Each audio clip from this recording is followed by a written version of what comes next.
Hey, say hi. Hi, Debbie. Ignore me. You muted now. Okay. Thank you.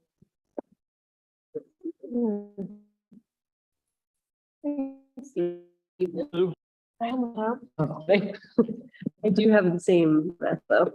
You have good style. All right, ready to go.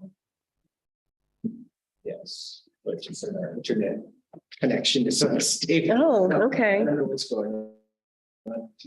All right. Begin this off. Welcome to the select board meeting for Monday, November 21st. All right, we will start with points of pride. Sure. I have a couple. Officer Rush graduated from the Police Academy on Friday. He was working today. By January, he has to do his field training here, but by January, he should be on his own.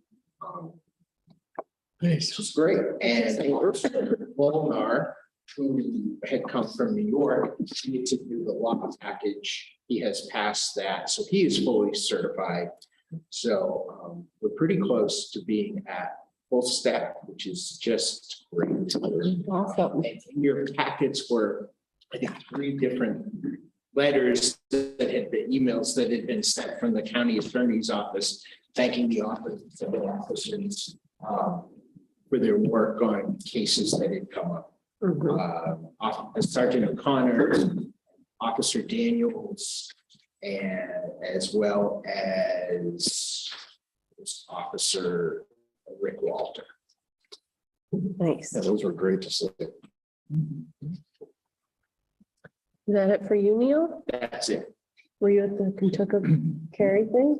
Well, not the Oh, wood. The wood, sorry, the wood bank. Yeah, the wood bank was, again, it was a very excellent turnout. Mhm. Must have been near 100 people, and it was great to see lots of young people there. And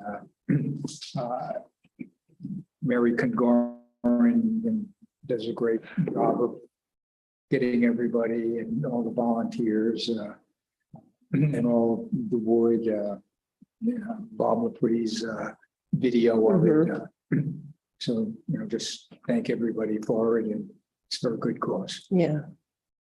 And well, Neil mentioned about the police, both our current and former police chief were there, as well as, I believe, 1 or 2 other officers. That's awesome. Great. Okay. Anyone else? Points of pride? Okay. The first step under administrative approval of the consent agenda. We approve the consent agenda of November 21, 2022. Second. All right, all those in favor? Aye. Anyone opposed? All right. Approval of the public meeting minutes from November 14th, 2022. So moved. Second. All right, thank you. All those in favor? Aye. Aye. Anyone opposed? All right. So now work on the budget and warrant articles. First, we have the CIP update. Sure, I can give you, I'll walk through the stuff that you have. You have an updated tax rate sheet in front of you, which is even updated since Friday. We set the tax rate today. The town rate is 707, which is exactly what was presented at town meeting. So that sheet is there, and based on that, we're able to update the fund balance reading, which is on the other side of that. The good news is that probably we have actually estimate at this point, which is a fairly conservative estimate, gives us quite a bit of fund balance that may be available to offset the taxes. The CIP committee ended up not meeting last week. They postponed. They're going to meet December 1st, which sort of puts it. That was the next time they were available this week. So, but what I can do is sort of highlight some of the things that are in the CIP plan that are probably the biggest changes. Even though they haven't finalize their recommendations.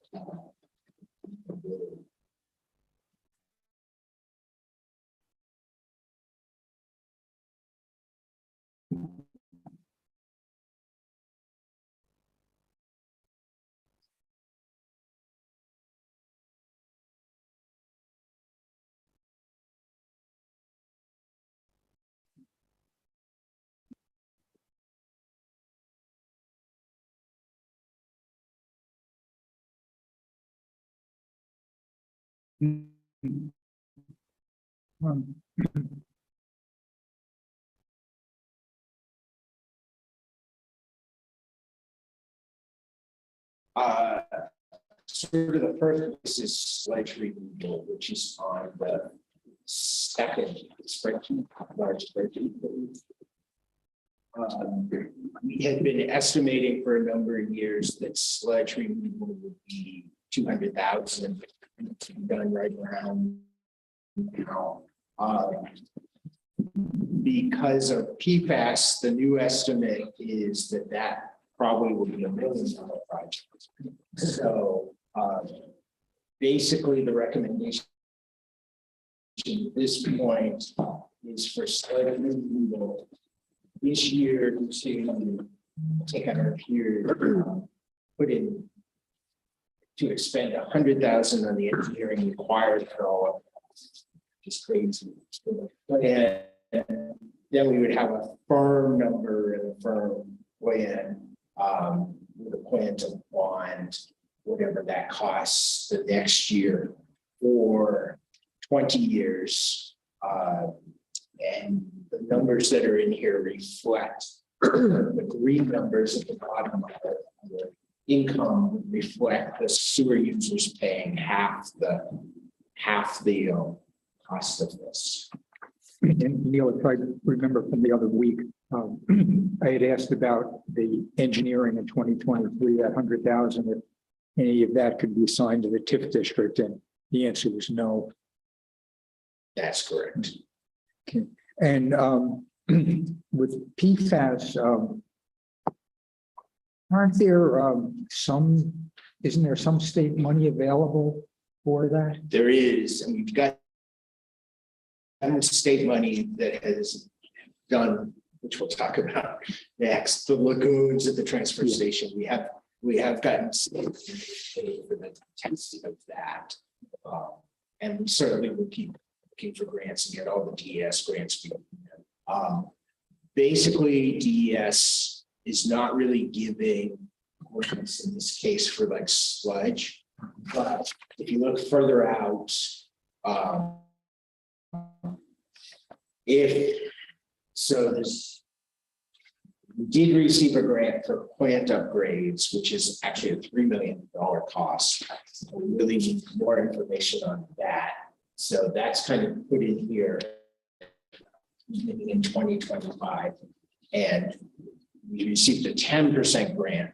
Now it's great to receive a grant, but 10% of $3 million is not a huge, it's not significant.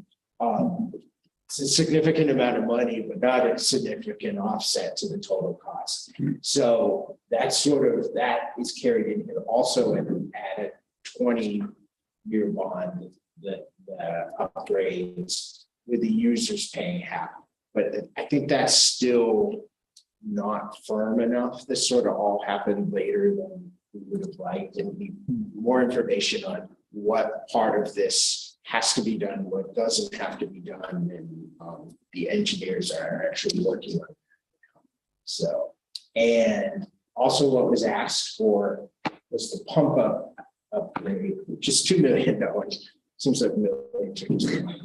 And CIP has put that out past their 6-year lookout window as kind of a placeholder, knowing that can't be done until after some of these other things. But it may turn out that the plant upgrades that have to be done are less, and that this could all be done.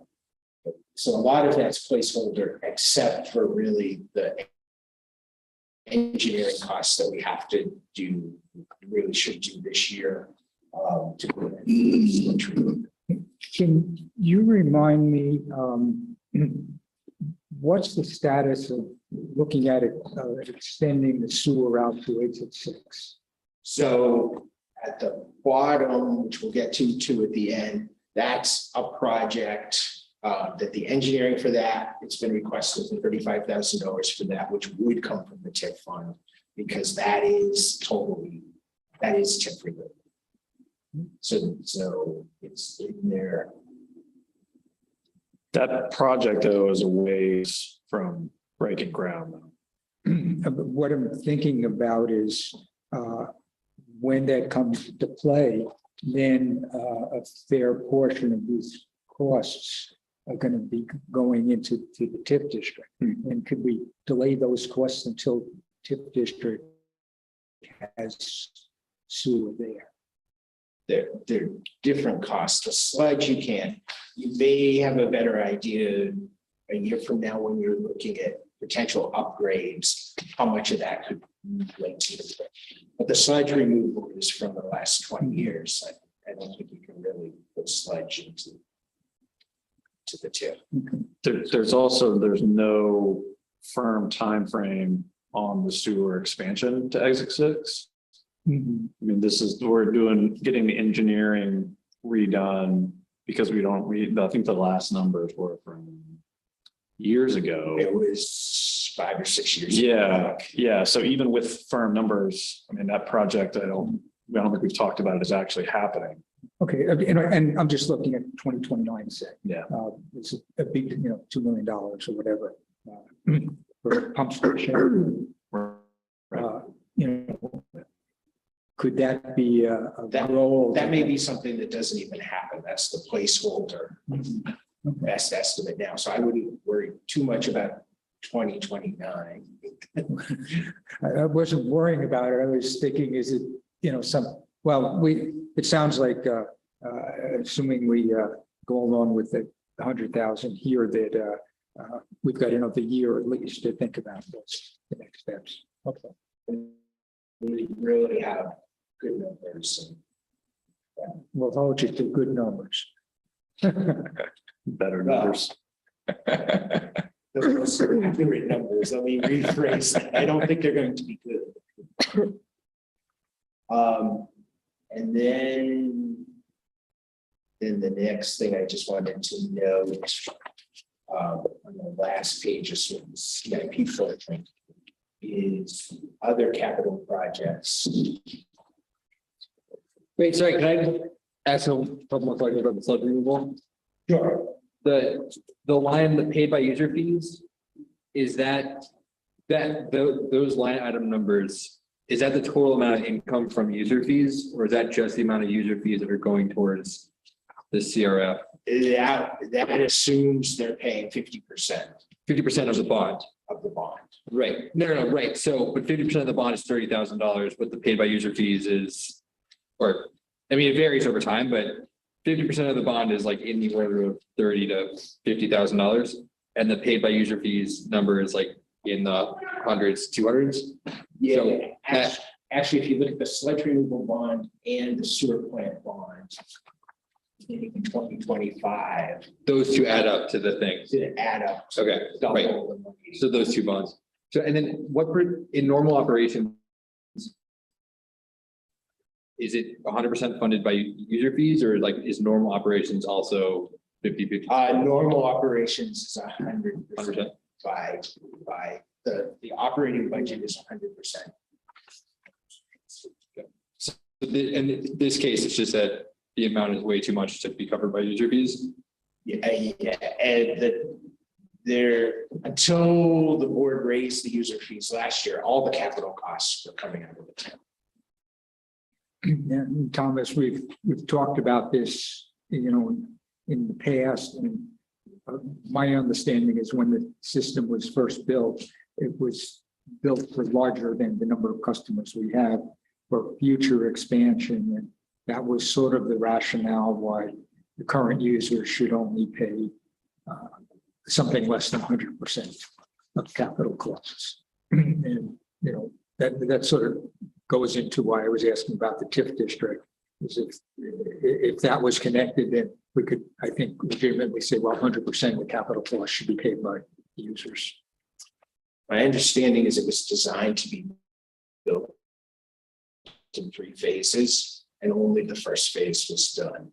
And it was done kind of under duress because the pipes were running into the river and the time period came. So phase 1 was done, but the rest wasn't, which makes it much harder to operate and pay for a third of probably the customers that it would be great to have on there. Cool. Sorry, yeah, that was the only question. Thanks. Appreciate it.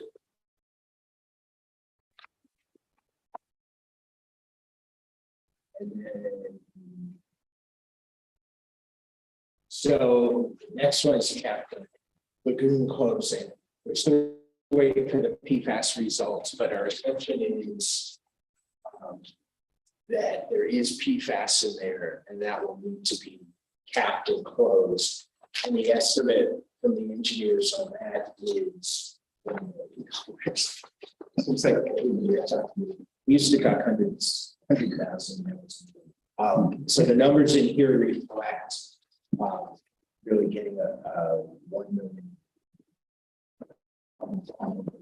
20 years, 25% of which Webster pays.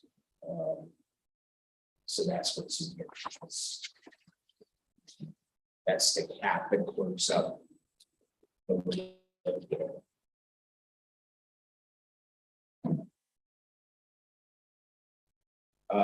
And then down at the bottom of this page, better things to note. Sewer expansion engineering is requested at 35. That can be paid by the TIF district. The solar at the wastewater treatment plant is estimated at 250. We have a grant for that to cover the entire cost of that. And we've also received a grant for the wastewater asset management. That's a DS fund, so that we know exactly what we have and they pay for that. So those are the good things. And the rest of the CIP is largely exactly as it has been, except it's been affected by the rise in costs. So Neil, if I just looked at potential bonds, this would have 1 million, or what's going to be higher than 1 million bond for Briar Hill in 2023. That is, as of right now, that's not in there as a bond, it's in there as a full cost. Okay. Fair enough. That's the 1.3. 1.3, which is in as a road project. Oh, the Warren article. Yeah, so of the 1.2 increase, 1.3 is.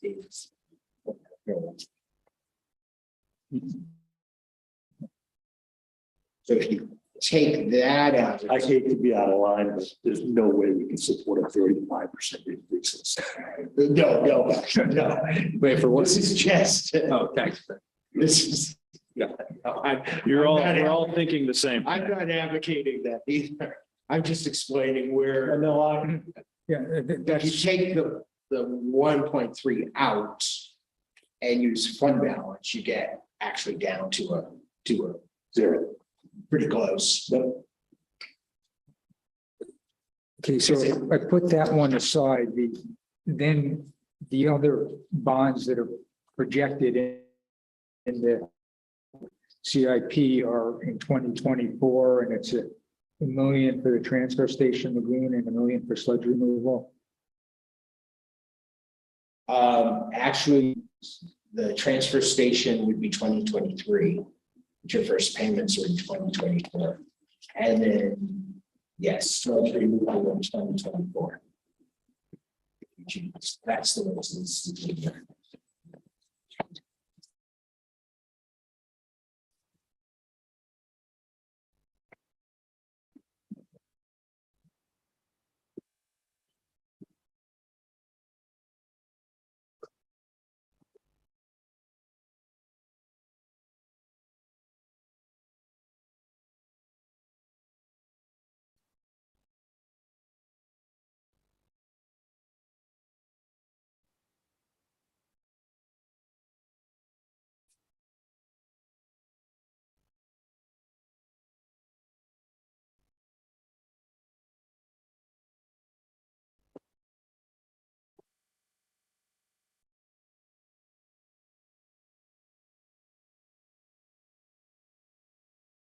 What's the overlay, 80,000, that's just an increase in the, That is the amount we have to set aside like for abatements and oh, okay. that. And it's dropping from the 130 to the 80 because we no longer have we did half the PSNH Eversource last year. Yep.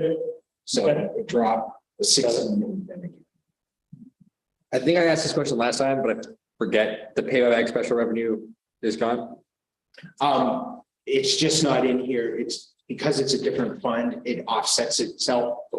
So. No, right, but it comes out, I mean, it's a wash, but in terms of the percentage, the bottom. Yeah, we will fill that in. It will be a revenue and an expense which balances each other out.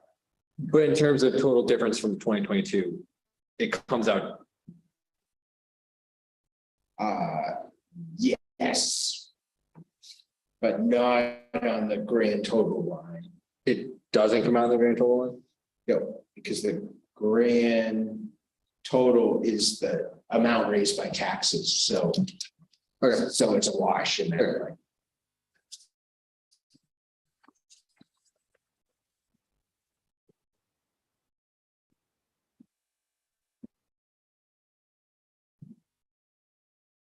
So any specific questions about items in this, we should hold off till next week? I can answer, depending on what they are, I can answer them. I had asked Donna about the air conditioning units at the library replacement systems, it's line 28. And where she indicated it was 2 units, yes, the smaller one that maybe go to mini splits, if that might be cheaper on She was going to check on that. that. Okay. I haven't got any information back.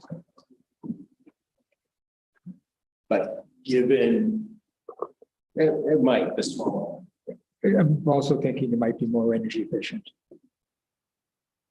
I think the issue is that that's a second system. And putting mini splits in means you have to take part of the existing system offline. Yeah, I just throwing out a thought. Under cemetery maintenance, line 140. Do we ever touch that? Have we ever touched that? Cemetery maintenance. Yes. Yes, so the history behind that is there used to be capital reserves funds for each cemetery that were to expand, or maybe 3 of them. And so those were eliminated and all the funds were put into one. And this year, actually, I think it's been planned that you approved what was it, a $9,000 or $10,000 upgrade to the shed. So yes, it has been. Okay.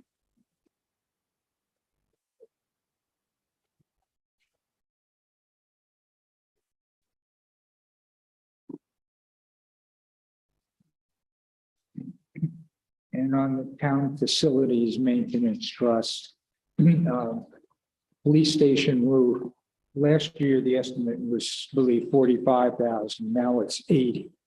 Is that simply inflation on roofs, or is there more to do? My understanding is that's largely inflation. I believe that's for a metal roof. But I think last year's number was too, but I can check on that.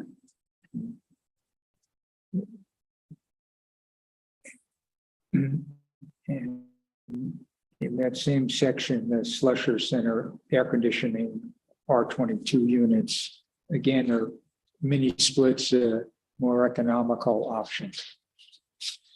Like that, but I doubt it because you're talking different rooms and different.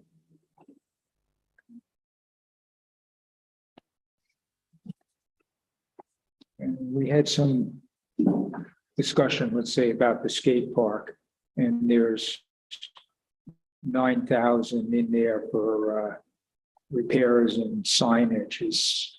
It's still appropriate to keep the 9,000. So what that is that the study that she talked about.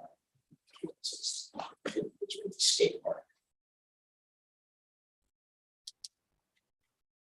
Not planning to do, that. Just to back up for a second, can we ask for a price on a shingle roof versus a metal roof? Yeah. Because that'll last 30 years and I'll be done. Yeah, me too. Nice. I'm a realist. Me too. I mean, we just, I mean, I hope Thomas will be the only. I mean, yeah, but I'm Yeah, you still, guys will still be. I'm still all for that. Tired. Fun time. Neil, what's the former rescue building, 35,000? So that is for a roof and siding, or that is re-screwing in, all the things are coming out of the metal roof, that's re-screwing that and fixing. Is there siding? I thought that was a concrete block building. No, it has, Oh. it matches Chuck's garage, Okay. it's vinyl siding. Got it. It does have a better roof. $35,000. Damn.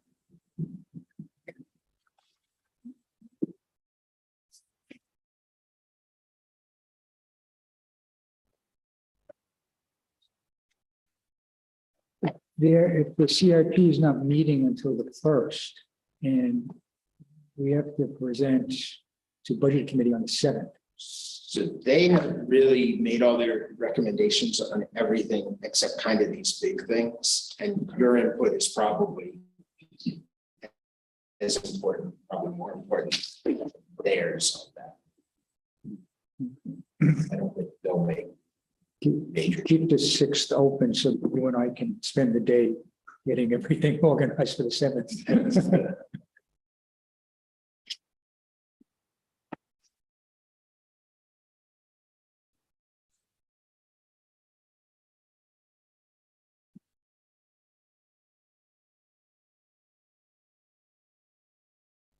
Any more CIP?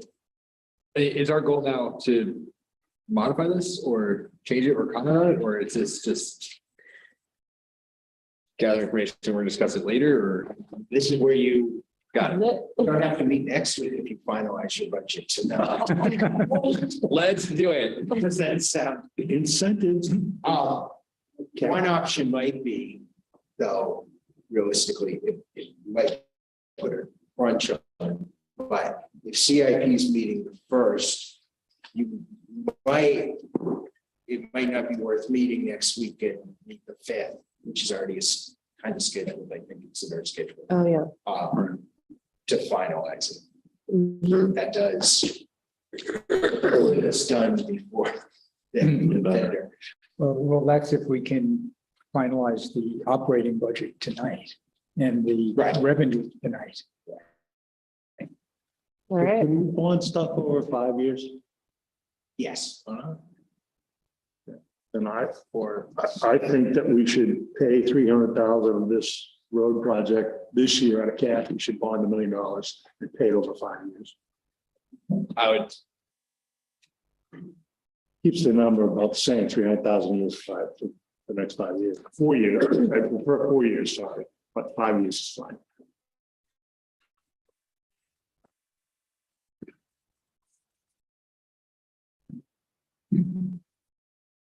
When we've had road bonds in the past, we haven't really specified what specific roads. And, Yes, we have.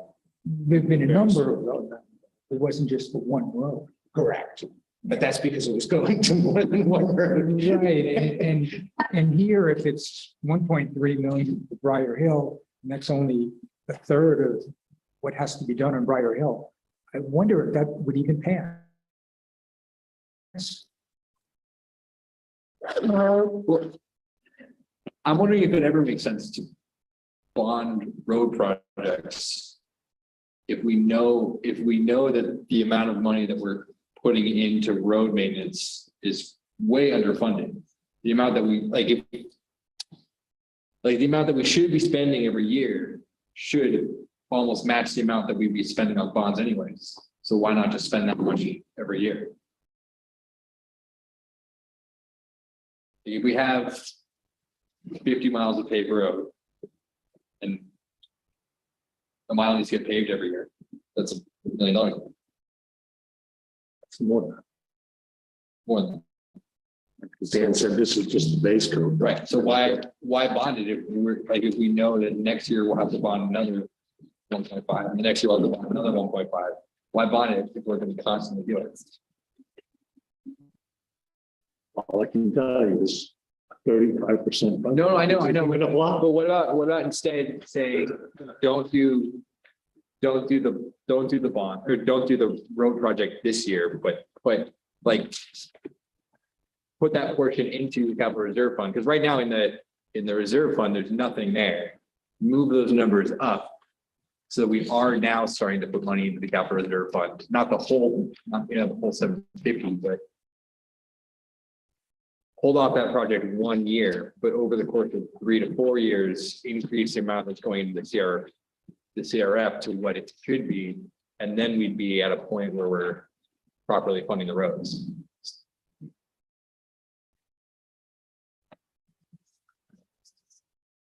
I don't think we can make that number work. But see, I'm saying that you have to make that number work eventually, or the roads fall apart. So like, we're gonna. That was falling apart now. That's why demos. No, I know, but like, the budget either has to get to a place where we are properly funding the roads, or the roads will fall apart. Road maintenance is underfunded. This is where we come to every year. What level of increase can we support? And that's the catch-22. I mean, if you want to present the budget with a 50% increase, you are certainly welcome to take the helm in March. Can we be thrilled to have you make that argument? And we're supposed to be doing 6 miles every year, not one. Well, it's But paving, not rebuilding. paving and rebuilding. Yeah. Rebuilding happens, In Briar Hills, we're rebuilding. yeah. I mean, there's like a bunch of different models for how you can structure the maintenance cycle. It depends on the, Depends on the road and depends on how you do the. they did that wonderful chip seal on my road. It's very inexpensive. Right. We could just make them all paved or gravel roads. There's True. They pave all the classic. That It's online. gravel roads are more expensive in lots of cases. Depending on the traffic, yeah. They need constant attention. They need to be graded 2-3 times a year. And that's not a suggestion that we pave it or gravel. It's just to be clear. No, I just said pave every single class. Who's online? Somebody's gonna vote me. It was sarcasm. I wonder if we should just leave the road issue for last, try to resolve everything else, see where we are percentage wise and all. It's 70% of the increase. It is the driver of the budget increase. Rather than, I don't know if this is any better, but you can do an appropriation and have it go for not more than 5 years. And it needs a supermajority. It's basically like a bond, but we're not paying interest for a bond. And you can do it for less than 5 years. So for the road project, we can go to town meeting and say, over the next however many years, this is the gross amount we want to spend. This is what we're going to spend in each of those years. And we don't have to borrow the money to do it. It has to come out of, the taxpayer directly, but you can raise a significant sum of money without having to pay interest. I think that's like an interesting option, but the thing that I'm worried about is what we're saying with this is this specific road is bad enough that we're going to deal with it. But we know that all the other roads are going to need the same thing as soon as it becomes bad enough. So like, Well, when is bad? That's the question, right? This is a once in a 25 years project. right, but then there's going to be another road that's going to be a once in a 25-year project. It's like, that's like that you doing that process and saying, okay, we'll do it for 5 years. Like in reality, we shouldn't be just doing it for 5 years. We should be doing it forever. And we're just saying the excuse right now is because this road is bad enough that we all want to deal with it. Well, you can also, if we bond it, you can spread out the impact to the taxpayers. Right, but he's saying you're gonna have to do another one next year. Oh, yeah, Yeah. yeah. And we're just waiting until something becomes horrific enough that we're okay dealing with it, as opposed to properly funding it in the first place. And if we properly fund it in the first place, the eventual impact costs will be lower. Like if we. Yeah. Like I would be more in favor of saying, like, let's hold off on this one, not do that project, but take that increase over 3 years to then be at a stable point and keep that increase then forever. So you want to increase the shouldn't pay budget from 410,000 roughly to 810,000, 850,000. Yes. And then also put money into the Sierra. You can't have both. Why not? It's too much money.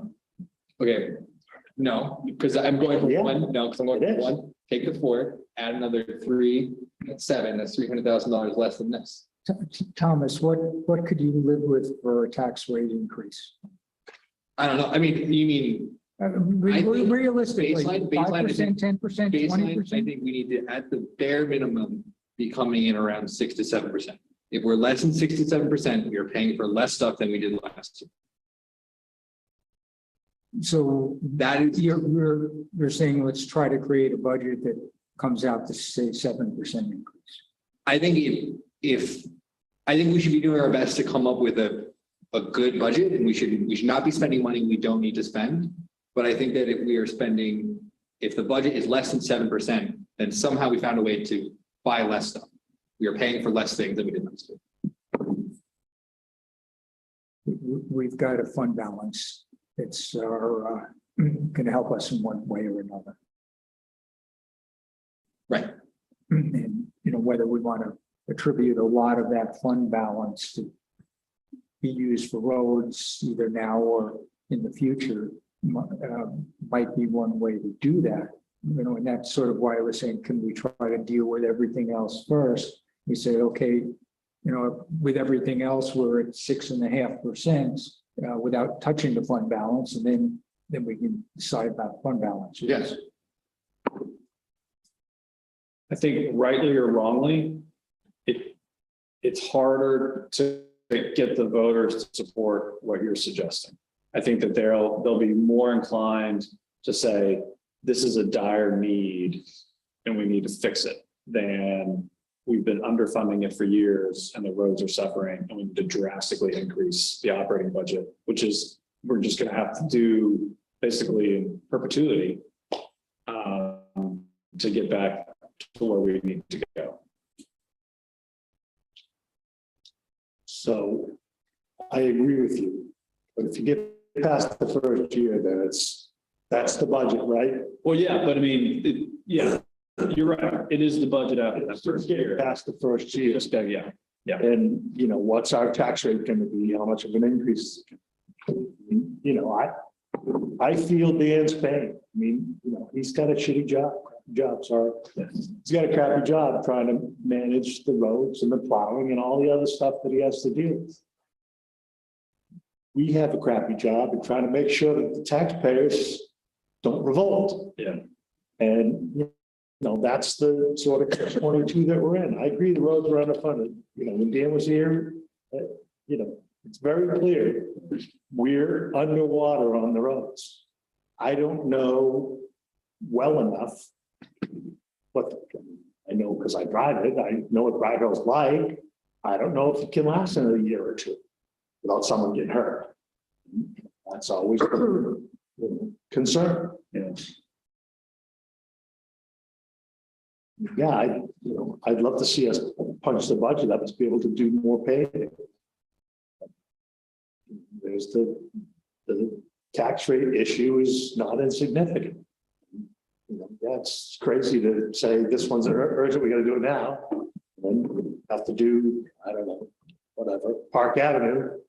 Well, that's a state road, never mind. All of Kearsarge, 3 or 4 years later. That's, There's always gonna be another one. well, yeah, there is. I mean, we're never gonna be. And if we have to spend another $1.5 million to do a top coat on Friar Hill after we do this. Because you can't just leave the base coat there, because the stones are too big and the water gets in, it'll just heave. So that, I mean, yeah, I mean, we're already underwater for next year. If we do this project now. Friar Hill's really a $3 million reconstruction. For a third, Yeah. for a third of the road. It's $1 million, it's $1 million for, Well, if you include the top coat though, in a year, 2 years. Yeah. Really a traffic thing. Or For the whole thing. Yeah. So one of the big problems of the road is we don't have like a viable model for what the cost would be over time. We don't have. Like, we don't have in front of us, starting from here over the course of 5 years, this is how much, like, we starting with Briar Hill as the example, tear it up now, in 5 years, we spend this much doing a top coat, in 10 years, 15 years, we're gonna ship and pay this much, and then 25 years, do the whole cycle. We don't have that breakdown. So we don't know, we don't have a way of saying, this is how much money we should be spending on the roads. We just know it's not. and it's super unpredictable with That's part of weather it. and- Like Pine Street gets tremendous truck traffic. That's not gonna last as long as Friar Hill. Friar Hill doesn't have truck. But that should shake out in the average. I mean, like, we have some that are heavily trafficked, some that are less traffic, so some will have to be faster, some will be slower. That shakes out just because we have a lot of roads.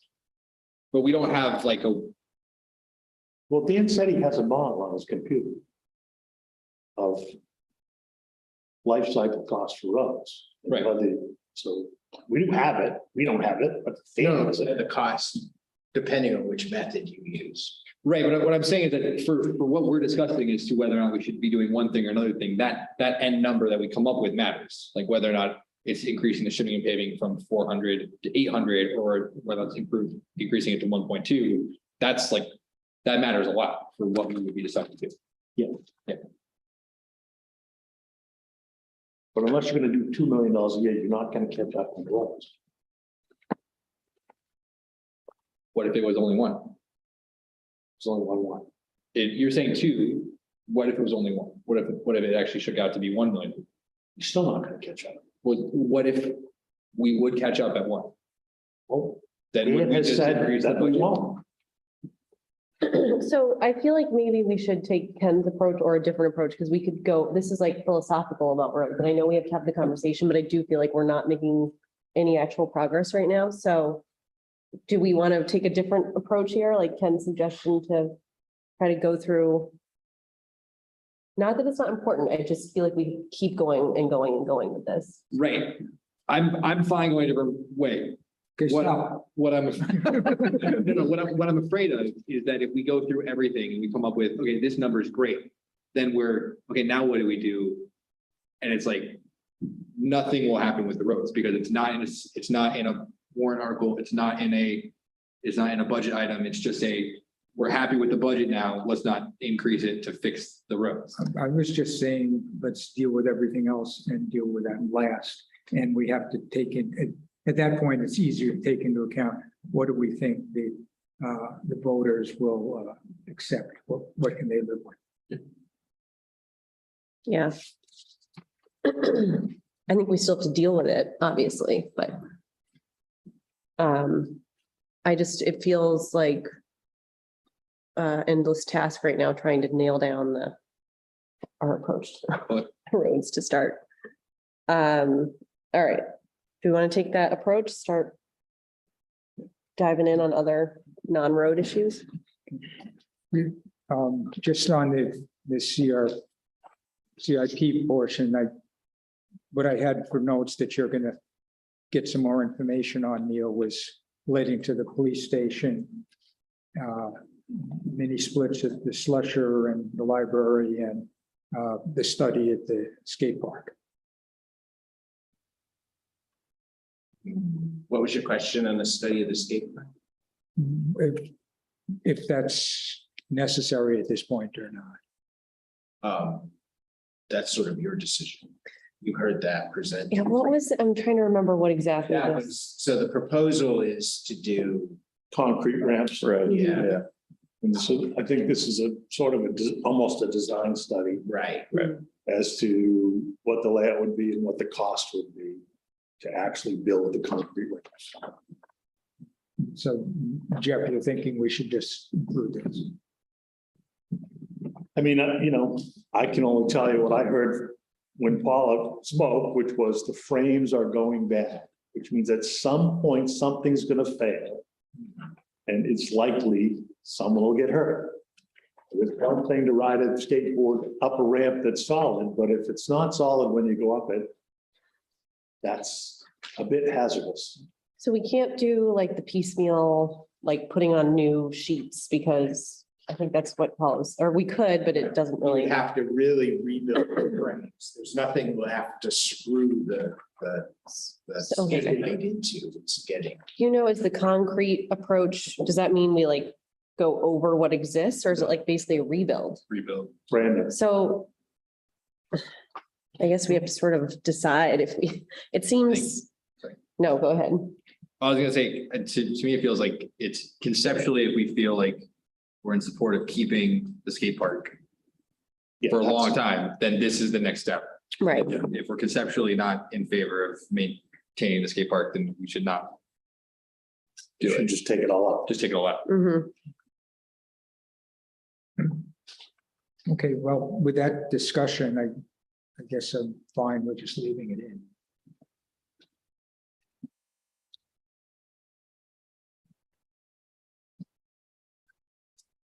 Just before we leave, and Neil, were you also gonna look at a price for shingles for the police station rather than metal? Yes, roofs? she- Okay, yeah, Yeah.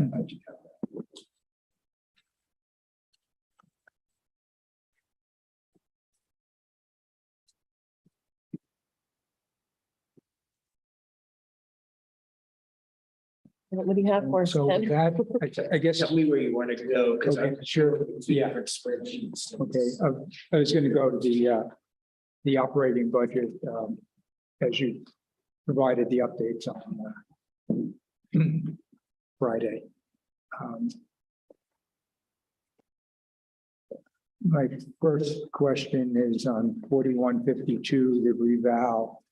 Did you find out anything more about the professional services and Sam Susie's contract? That is the correct.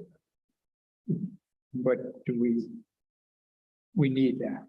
Do we need that?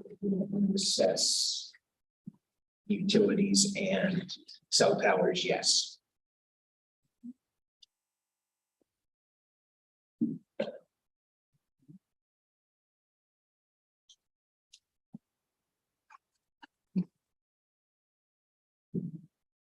For,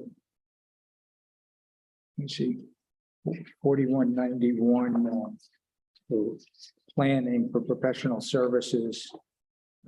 Have a note that you're going to be proposing to encumber some money at the end of the year.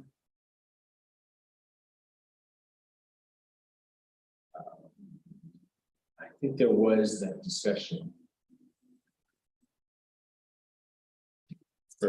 For scanning of records. Mhm. Okay. So if you're encumbering, then that, okay.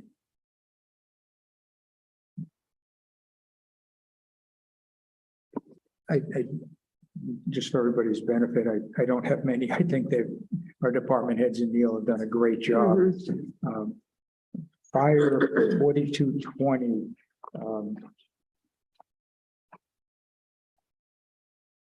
For 422120 part-time call fire wage. We were holding the budget at the same amount. I thought Chief Yale had indicated that he's, definitely low on getting call people, and with that in mind, is is 35,000 still reasonable, or could we cut it to 30 and it wouldn't have any impact at all on his recruiting? Well, I know you can. The bottom of page 26.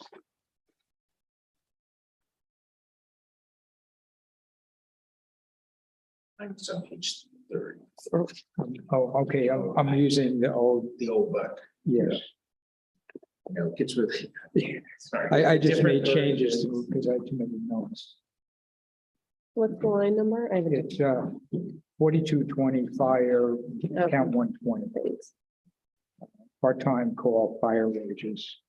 The budget for 2022 was 35, that Mhm. was proposed for 23. And the year-to-date is only 9,300. Mhm. And based on Chief's comment, that it sounded like we could reduce to 35. Mhm. You mean to 30? Yeah. Yeah, okay. So I know the training had been going on as much, and that's some of it, that has started back up.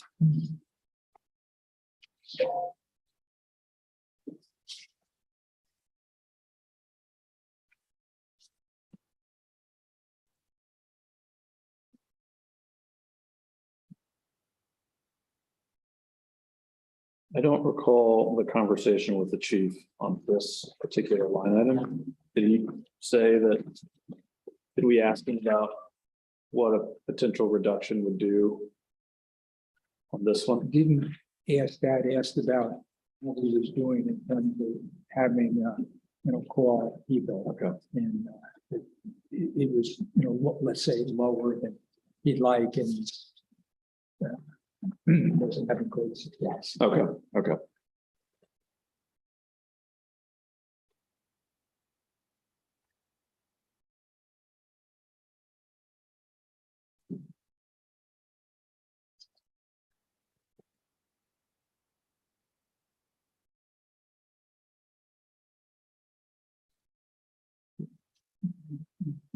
Want to resolve this one, or should I move on?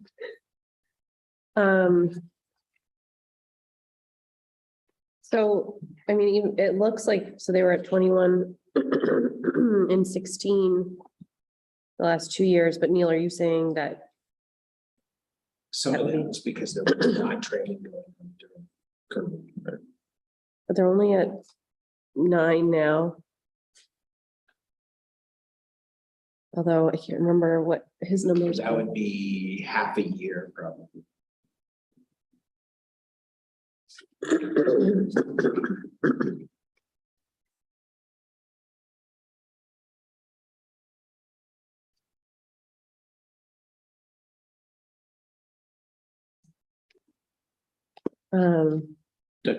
I don't have an objection to going down to 30.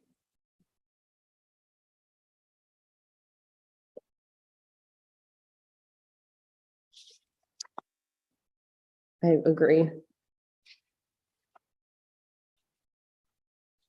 Okay, so move on. Gotta start somewhere. Might end there. Let's start and end there. Okay, I will skip over communicating. So I think what's in there is a percent after your discussion last meeting, just so. Well, I thought it was a lot more.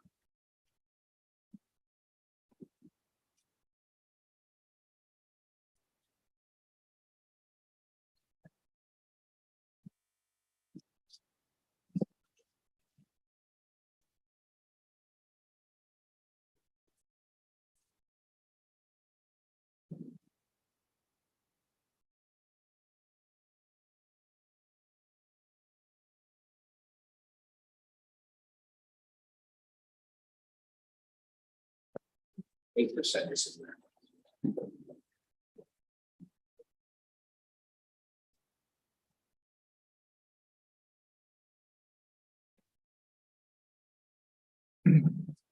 Well, we weren't going to touch that yet anyway.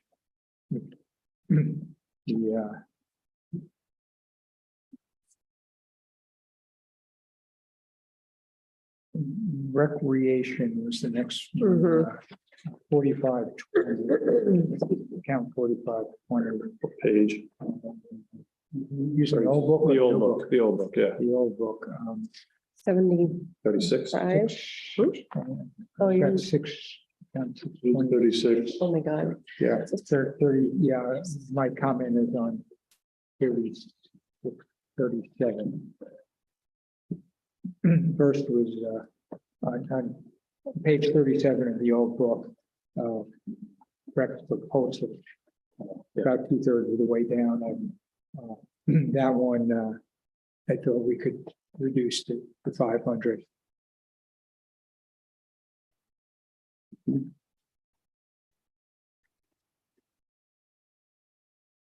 Given the fact that we put off the discussion on the roads, probably not the time for philosophical discussion of where to keep the pond open. But it's an ongoing problem. Yeah, it is. Yeah. The problem is just being able to staff it, or, yeah. Yeah. For 30 grand or whatever. Yeah, 30 grand.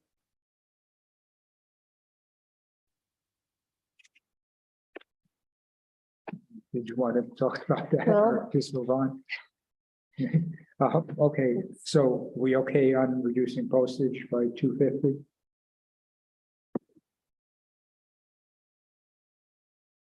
I'm fine with I that. think so. Okay. Then just 3 down, 680 special events, Mm-hmm. which is a new one. Yeah. I certainly heard and took to heart what Louise had said when she called in. So I was thinking we should put something, keep something in there, but not the 5,000. Yeah. I'll leave it to somebody else to suggest the alternative number. Well, yeah, this was one I had thought of too, because it's not entirely clear to me, like why we would change what we've been doing on that front. And in a year like this, having like a new item for 5 grand for events seems undoable, I guess, or unreasonable. I mean, I would say 0 personally. But maybe that's too harsh. Was Louise complaining about this one, or was she complaining about the economic development one? I think it was the economic development. Well, more economic development, but both. This is, They connected. he's on the recreation committee. She, Yeah. I would guess she supports this 5 grand. Oh, absolutely, she supports this one.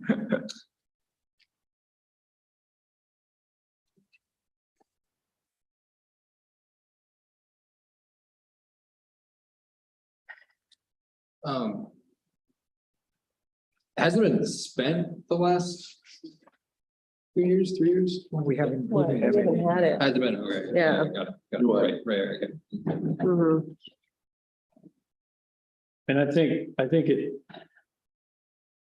I understand the desire to reduce it, but I guess I don't know if I could eliminate it altogether. Which I guess gets us right back to what Ken was without saying a number.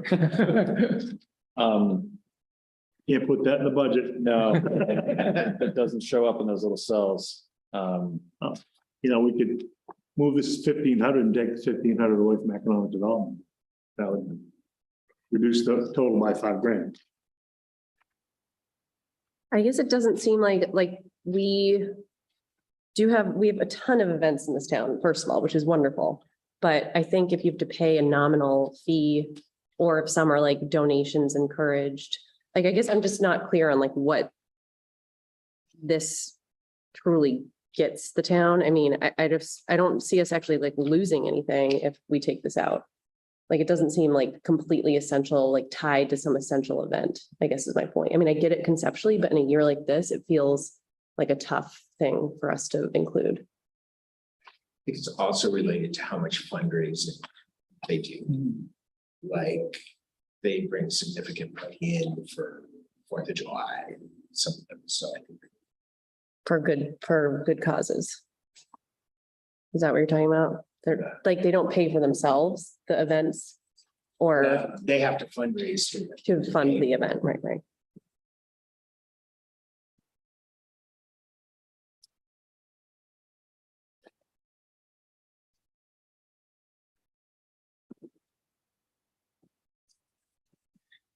Jeff is indicating two. Move it to 2. We'll see what they do with it this year.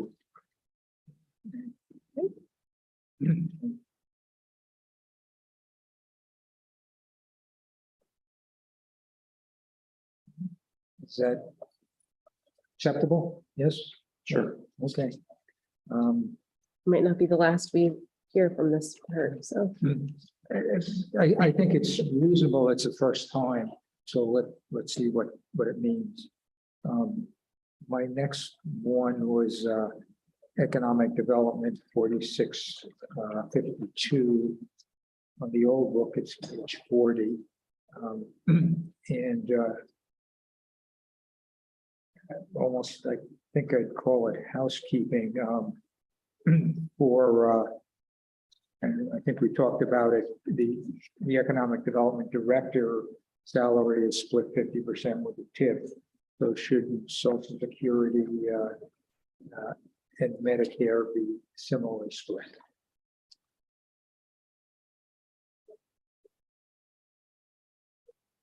Do you know if there's some like HR reason or some reason? Yeah, I think probably what we really should do is bring the entire cost into this budget and have an offsetting revenue. From the tip. Yeah, I think that would be the cleanest, most transparent way. Can we just eliminate it? That's your call. I'm just Asked several I'm times talking- and I haven't gotten an answer as to what the heck she does in terms of economic development. Ken asked her, all she could talk about was grants and they weren't economic development grants. She's doing the grant for the solar at the wastewater treatment plant. That's not her job. I'm sorry, but it's not. Her job is to talk to our major employers, keep them here in town, find out if they need help expanding. I asked you personally, what of the top 10 or 20 employers has she talked to? You couldn't answer. So I think if we're talking about like a specific employee's job parameters, I don't think it's appropriate to do it right here. I would Or like agree. job performance. If we're going to talk about her job performance, I think it should be non-public, but if we're going to talk about the scope of the I'm EDC, referring to what she said in the public session on her budget. Ken asked her what she'd done and she stated grants. yeah, I had similarly asked her to follow up with anything else. And I haven't, heard anything yet. So, I'm just, waiting on that.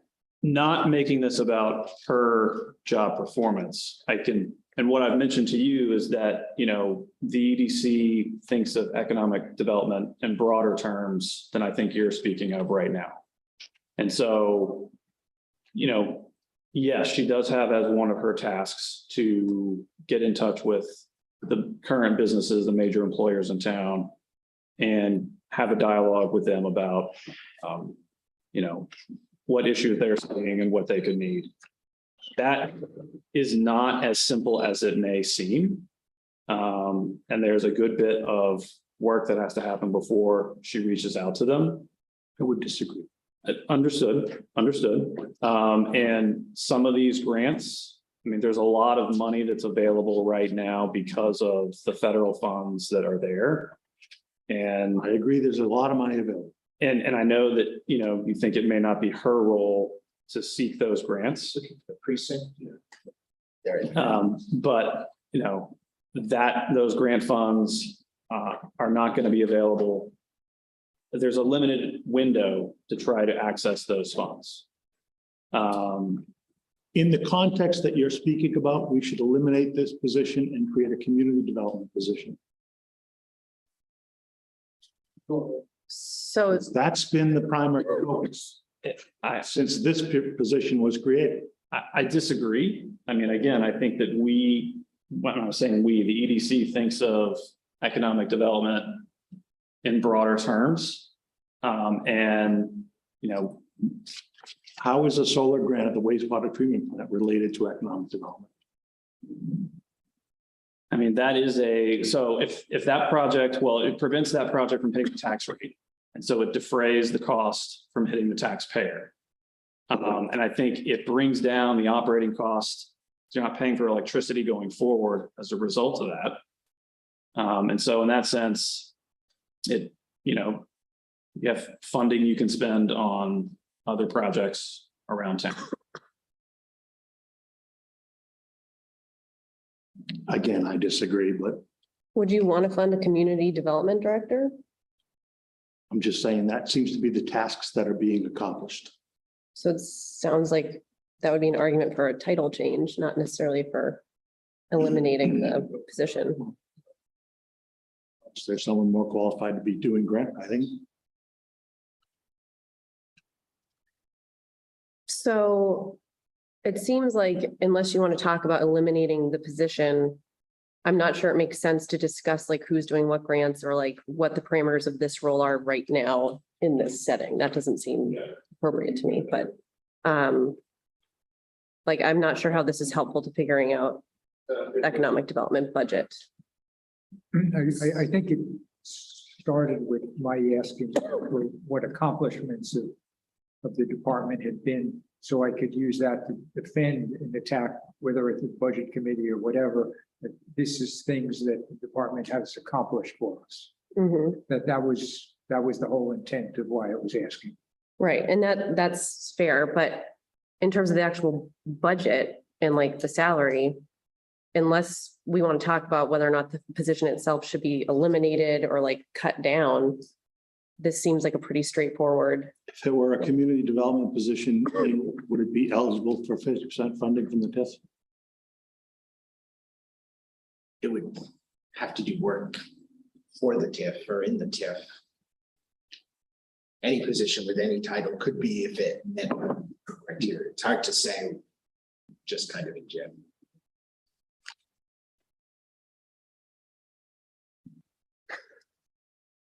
So it seems like, I mean, my opinion on this is we take the approach Neil said, if that makes sense, if we can do offsetting revenue from the TIF. I think if we want to have a bigger picture discussion about like the job requirements under this title, we can do that, but I don't necessarily want to do it right now. I also think you're talking about, Should do okay, fair, good. All right, so do we want to try to do this approach of offsetting? I think bottom line, it makes sense to Yeah. the taxpayers in town. So we'll put the whole, everything here, and we'll add a line for TIF revenue from the TIF fund. And that'll include the wages and the retirement and Yeah. That Very makes good. sense. The other item I had here is, and I'm just gonna throw it out, is again, let's call it Louise's point about the community relations and outreach, the 1,500, out of which money would be going to Starry Night or whatever. As an example, yeah. I mean, I'd like that money to stay in there. I mean, I can tell you that there are 2 members on the EDC who are active in the chamber, and they think highly of the role of this money in their work to promote the businesses that are in town. Can you remind me, Stephen, the difference between this and the 1,500 for professional service? Yeah, that's for like, the 1,500 was for like, if there is a grant opportunity and it requires some sort of a survey or a match, so that there'd be a line item and some funds specific to that purpose.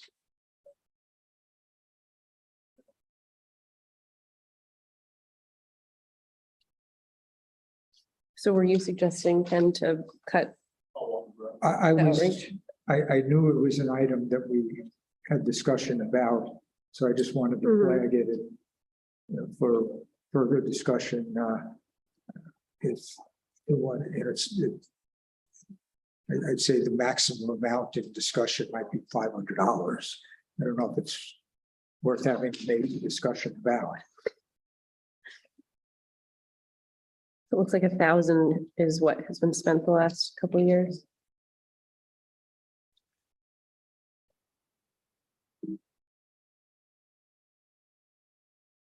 You want to drop it to 500 or 1,000? We can debate that. I'll suggest dropping it from 1,500 to 1,000.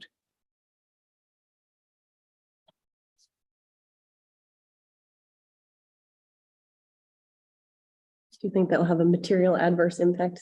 Looks like 1,000 is what has been the last couple of years.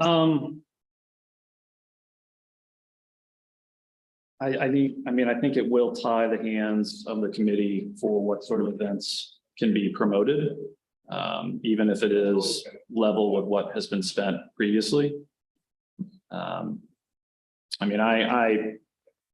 this particular part of the operating budget, I feel like I'm advocating for the committee, so I, leave it to you guys to make the decision about what this number should be. Again, my understanding from speaking with the members of the committee that are part of the chamber, and hearing them talk about the other businesses in town that have benefited from this, it's really helpful to be able to have this money to promote these events. In light of the budget environment we're in, bumping it up is not feasible, then so be it. But this is money that I expect will be spent if it's approved by the voters. Okay. Do either of you have an opinion on 1,500 or 1,000?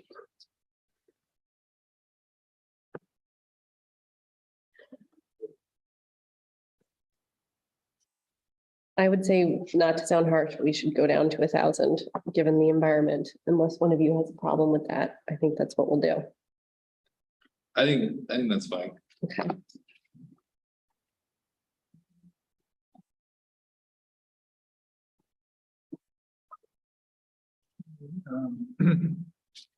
One of the new items, Neil, is the debt related to Houston Barn, and when do you expect to issue the bond, and what interest rate are you assuming?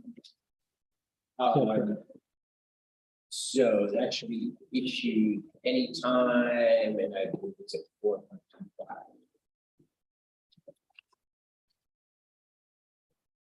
And is that through the municipal bond bank?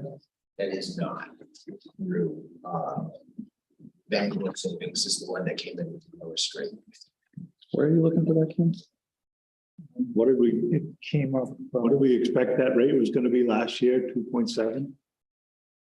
Yeah, that would It's gonna be much lower. definitely the same number this year. Can I ask a similar question on the bond, on the barn bond? On the tax rate estimation, the sheet, Yeah, there's barn bond through the pass-through revenue.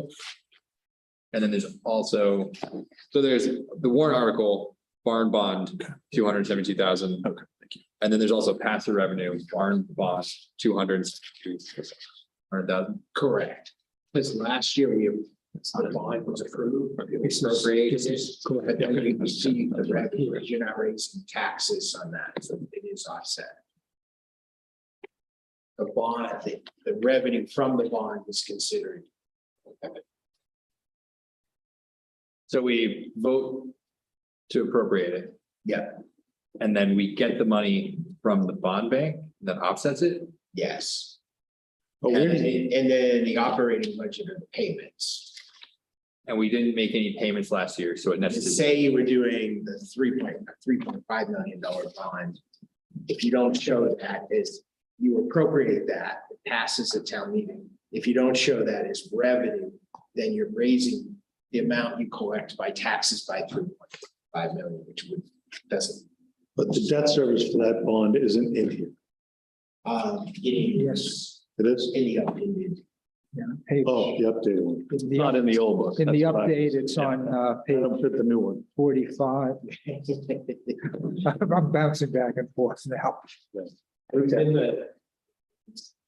What was sent out Friday, it's definitely Okay. Well, I can't see it. switching accounting system, some things didn't carry the way they was. I got it. supposed to. Things we caught.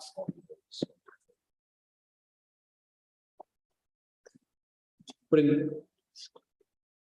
So that. The bond payment should be in. This grand total operating expense. budget. It is. It is. Yeah. Yeah. Okay. Great. Wait, The two that was in 23 payment is in. so.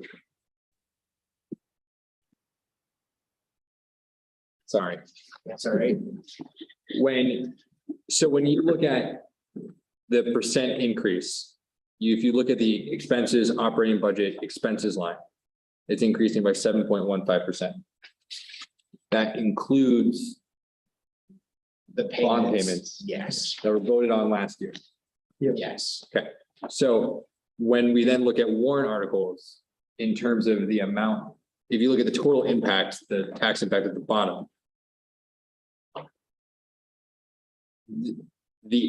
The increase includes the thing that was voted on as an increase from last year. Correct. Right, so this 34.63% increase in the tax, well, the 35.25% grand total increase. If you were to say this is the amount that you're voting on for your increase, it shouldn't include that bond payment. Because that was voted on last year. Except you have to appropriate the money to pay it. No, I know, but so like if you're saying bottom line, we're gonna vote for this increase, this percentage increase. That includes something that we already voted on last year.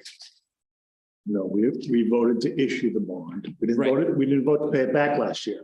That's the same thing. Well, it's not the same thing. It's the same In terms of the town budget, it's not the same. No, I know the term. We have to pay it No, back. no, that's what I'm saying. That's my point though, right? So last year, everyone decided, yes, we are going to pay for this by getting a bond and we're gonna pay for it over time. We expect our taxes to increase, right? So in the same way that the road project is included in the increase. No, that road project is all spent this year. It's not bonded. Doesn't matter if it's bonded or not. It's amount to be spent. It's an amount, we're saying we're gonna increase by an amount to be spent. I'm just saying it's in there. If, You budget your house payment every month? My house payment isn't a government entity. Yes, but the government accounting requires you to disclose. that No, no, you're no, paying back the debt. I'm not saying the number's wrong. I'm not saying the number's wrong. I'm not saying the number's wrong. I'm just saying, It's part of the budget that the voters have to approve. I'm not, that's not what I'm saying. I agree with that. I get what you're saying. I agree with that. I'm just saying that if you then say what there's a caveat in there, which is we've already agreed that this is going to increase by some amount. We've already said, like, if we did absolutely nothing, that number has to increase by the amount that we voted on last year, because we already decided we're going to increase our budget We by. didn't know what the payment was last year. That's fine, but we voted to do it. We have to do it. Yes, Yes. we vote to have health insurance for our employees. I don't understand. It's a So- payment that we have to make. It has to be in the budget. I agree. Right, so Thomas, are you saying, to like dumb it down here, are you saying like conceptually? This chunk here is making the 35 seem as though this year that's like all new spending, when in fact we, no, I'm not really saying, a presentation, like for well, example. that's what I'm saying, is it like? a Norman presentation? presents, Yeah. he's going to say the budget's of this much, but some of this is we already. projects. We already said. Right. so But you you're still saying- have to appropriate the money to pay. But in terms of presenting it to voters, you're saying this is not necessarily super clear in terms, is that what you're trying to say? I'm just trying to clarify for myself Okay. whether or not this number down here includes something that was voted on last year. And it And it does, does. Yes. right, I'm not saying how we should present anything. I'm Okay. not saying we should or should not be doing it. I'm just trying to clarify.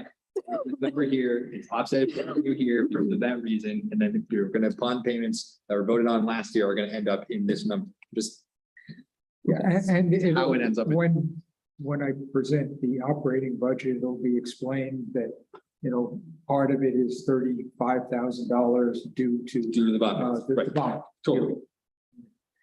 I'm not disagreeing with any of that stuff. Okay. Decided not to. Yeah, Sorry, sure. question. My next and maybe last item was on the sewer fund. 4326. Account 460 sewer engineering. It's a $50,000 item. Can 25%, 25,000 be going to the TIF? No, that has nothing to do with it. No. Future expansion of the sewer system.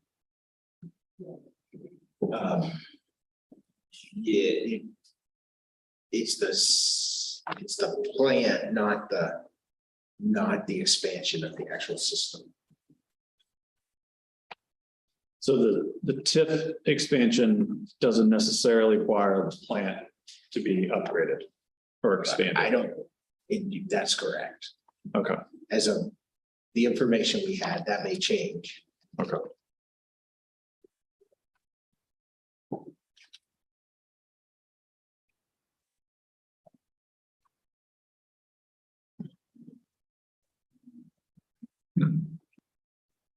Okay, unfortunately, I didn't have any others in the operating expense category.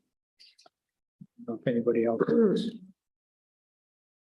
Yeah, I have a couple. All right, let's hear it. Under the ambulance, which is on page 25 of the old book.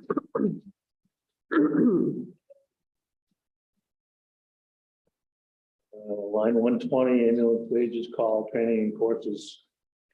Year to date's only $4,200, and the budget for next year is almost 13,000. And admittedly, there was COVID in 20 and 21. They've not spent anywhere near that amount of money.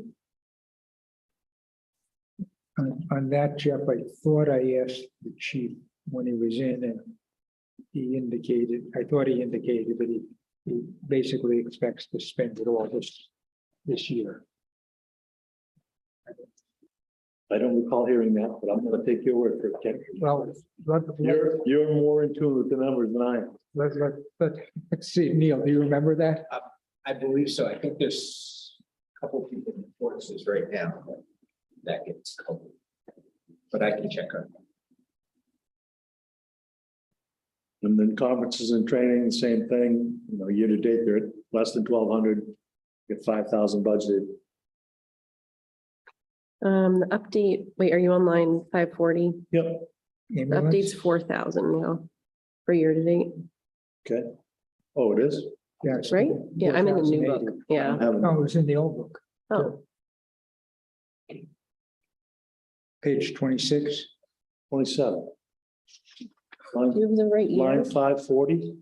Oh, we're book. You guys are conflating ambulance and fire. Year and fire. I'm an Okay, ambulance. you're Fire on conferences and training, year fire. to date, 1192.50. Oh, Yeah, sorry, I was ambulance. Yeah, that's fire. We were talking 5,000. ambulance. Seems high.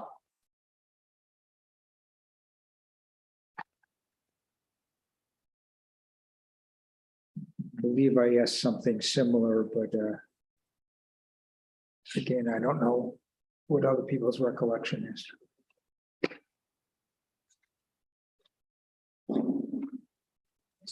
Asking about ambulance training, I'll ask about fire.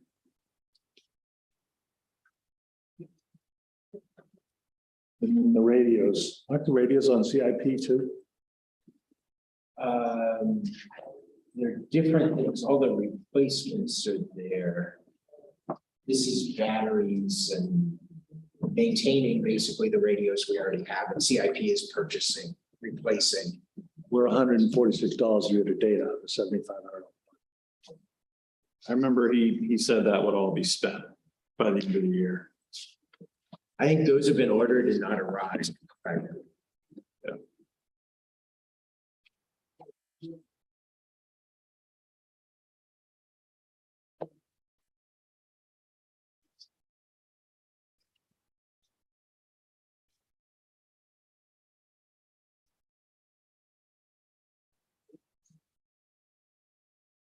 That's it for the last bit. Mhm. Stephen or Thomas, do either of you have anything?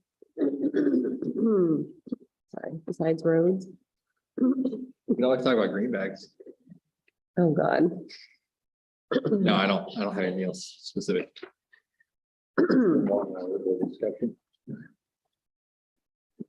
I do have a different, not on the individual budget items, but on the fund balance review, but I don't know when it's good time is. Stephen, do you have any other, or I was gonna talk about revenues. Well, any other? yeah, I wonder if we want to talk about the merit pool. We've got it in there at 6.5%. And that's, I know we talked about it and why we said it, but that's another area. we can-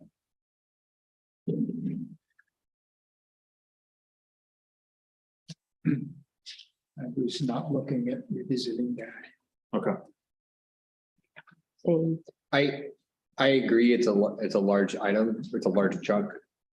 But, I mean, if decreasing that is effectively asking everyone, all the employees to take a cut. If the price of electricity is going up, the price of oil is going up, the price of tea is going up. Decreasing that number to me feels yep, like an unfair ask. nope, I get it. Okay, so does it make sense to go to revenue, Ken, first before you, Thomas, or is your question? I don't think we should ever come back to me. Okay, let's go again. Okay,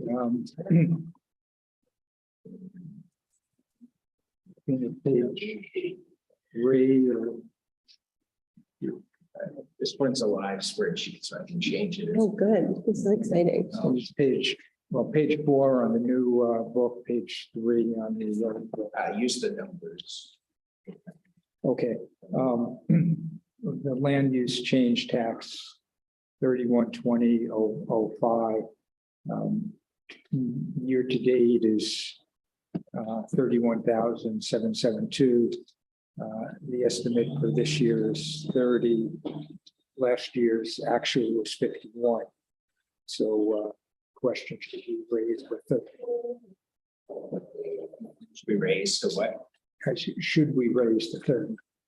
Wait a minute, 51 was, oh yeah, that was 2021, okay.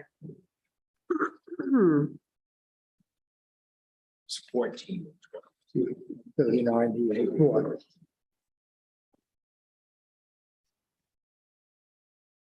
Feels a little scary to me.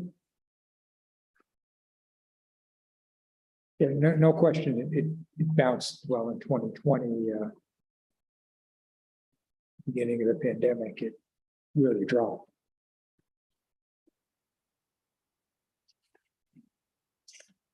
Going to say 35. I think building will slow unless people are building and picking land out.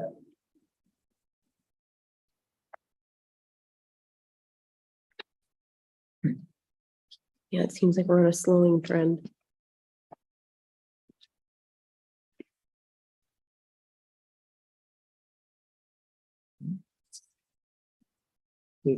I would not be in favor of raising it, but we're on line 3120 under revenue land use change tax. Ken was saying, raise the 30 to 35. Yeah, just looking at year to date and looking at prior years.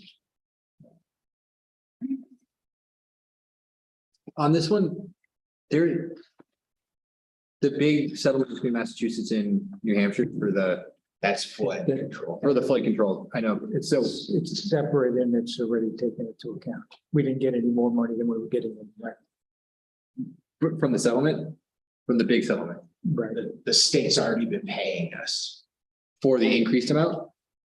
Because like 2 months ago, there was a big case, they redid the whole thing and there was like an extra $50 million coming from Massachusetts to New Hampshire But the state's already been paying that out.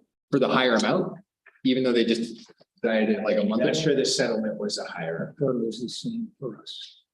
No, not, so there was like a new agreement like a month ago, it's happened really recently, right? Right, And then they were gonna be paying an extra like huge amount of money. but they hadn't been paying any.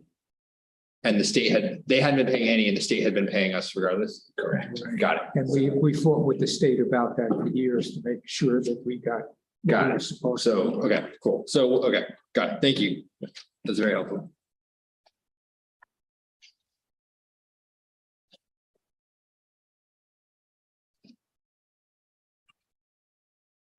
The revenue? You want to increase it to what? 35? And I said, that's scary. So do we have an updated number on the year to date? From what's in the old book? 31,772. Yeah, Is it that- did not change That's up in to date. October. That is up to date. And similarly, that, sorry. the yield tax, which also didn't change in October. It was 28,024. You know, should we raise that from 25 to 30? What was it? Do you know what it was in 2018? Is it easy? If it's not easy, don't worry about it. Yeah, I can go like that, but I don't have it. I think I can tell you for the wrong year. Looking at it Nothing goes back to 19. Oh, you have your old book? now. I do. I left my home. I accidentally. 3100. It was 44 in 2019. which was 2018 was last 26. full year. It was Jump around. 26 in 2018. Yeah. 26. And actually land use, the land use change tax was 13 grand in 2018 for another data point.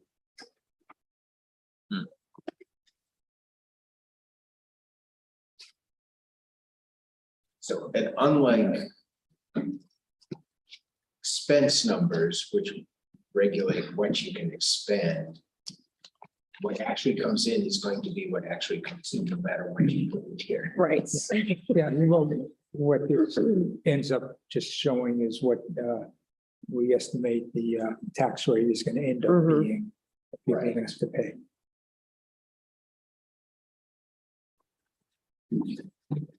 I feel like on this one, like on the expense side, I feel like it's better to be over rather than under. On this one, it feels like I'd way rather be under than over. Right. If And the promise of the delay. if you way overestimate, then you're never gonna hit that tax rate Mhm. promised. You never not hit the rate that we've told people at town meeting. Okay, I won't argue. Under the pilots, it's more a question about the Kentuco Hydro. And the information you provided us, it seemed like they're underpaying the contract. And have historically. My question was, is the year-to-date accurate given our settlement? Yes, the others were all just billed, so they should be coming in, so that should be going on. Oh, okay. That is mostly the settlement. Got it. And can you look at what the hydro people actually paid us in those last 19, 20, and 21? And rebuild them Sure. for what they didn't pay us? And adjust the 2022 bill, Are they, estimate of average for those 3 years? how does the billing work in terms of when do we bill them, or do they just send us a check at some point during the year? They generally send a check, but there should be a bill too that goes out, so I'll check on. So the 40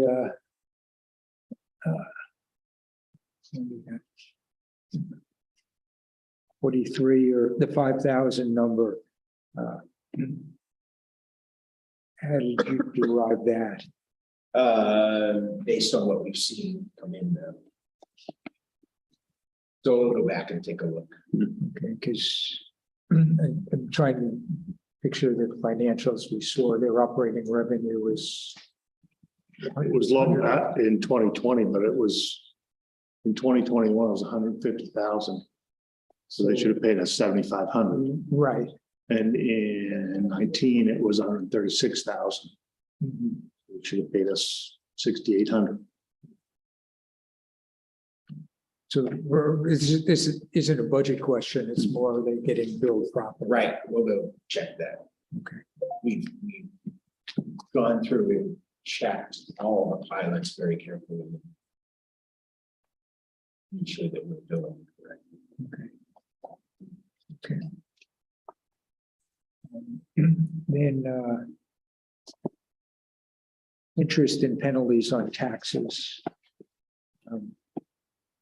Count 3190, 64,000, and I thought I had 65.9 from the October financials, but either way, is 67 a reasonable number, or should it be somewhat higher? What did the October year-to-date bring it to again?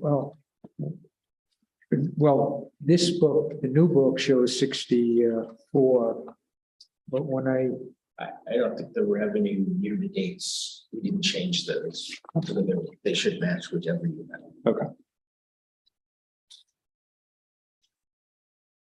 the October that you sent me today, Neil, has penalties and interest 3190. For year to date is 65,922.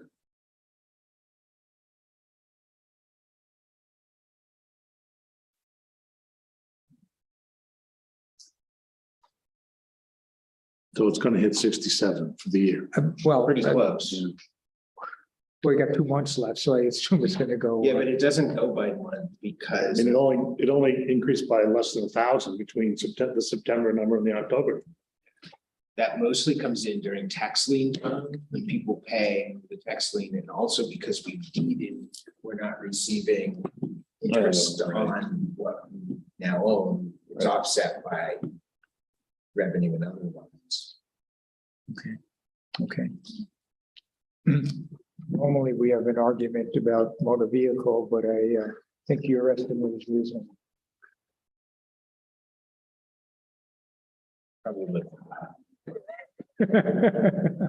Touche. Now I'm really uncomfortable. You're gonna get 100,000 reserve there. Licenses, permits, and fees from the town side. It's account 3290. We're already 14,445 versus an estimate for next year of 12,700. Should we be looking to increase the 12,700 somewhat? Extra dog licenses based on the fact that during COVID, they were done differently. And I'm not convinced that's going to carry over. I think that was a one time.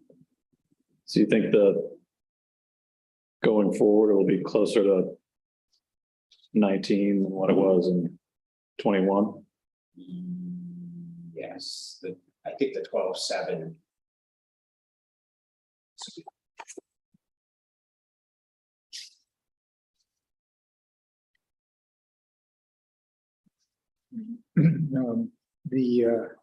The penalties, as you mentioned, were quite a bit higher than budgeted for this year. So if you think that's a non-recurring thing, then I'd agree with you. I'm not convinced it's a reoccurring. Okay.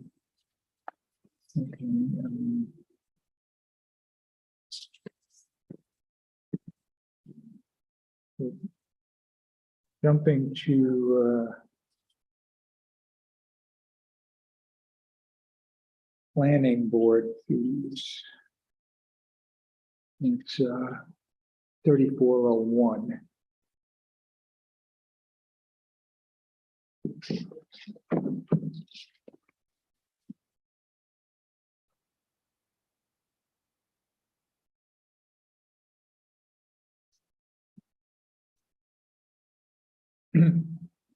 Again, looking at year to date, 6,200, estimate for next year, 7,000.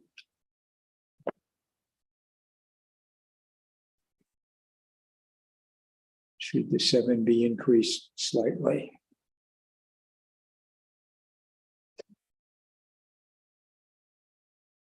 It's 38 and 68. Yeah, and Right. Yeah. it's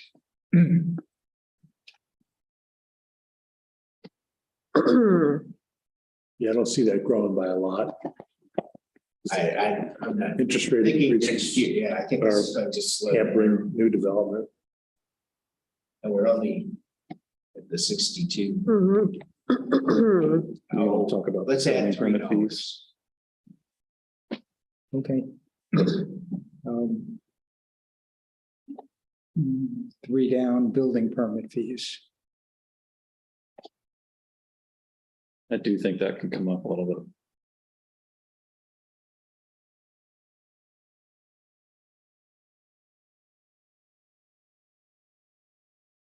$48. I'm totally convinced next year is going to match this year.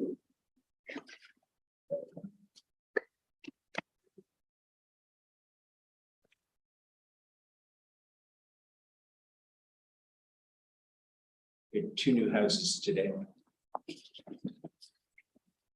Let's raise the permit fees. Actually, we did. So Good. that's probably having some of that. How much we raise it? Suggested 48. Ask how much we raise the permit. Sorry. That I don't know. Enough to make this 100,000? No. But if it's 5%, I'll go with Stephen's 48,000 number. I think it was at least. Yeah, I can live with 48 there. It's still, it's risky, but the fact that we got 2 new houses coming in is encouraging.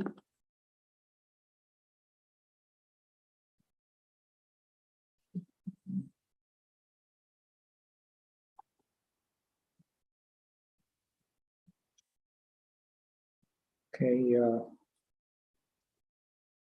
ambulance charges, that was increased, line 06. Was increased somewhat, but again, we're over that number, year to date. With 2 months to go. Year to date through September or through October? Through October, it's 331, 317.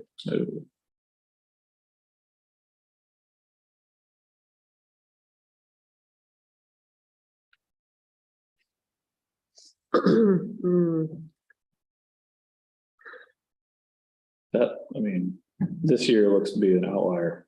Mhm. Yeah, the related issue is Warner seems to be way down. Oh, yeah. Well, they've only paid half so far. And the They've been time- billed for the second one. Oh, They okay. pay twice a year. I feel better. Yeah, so that will meet that.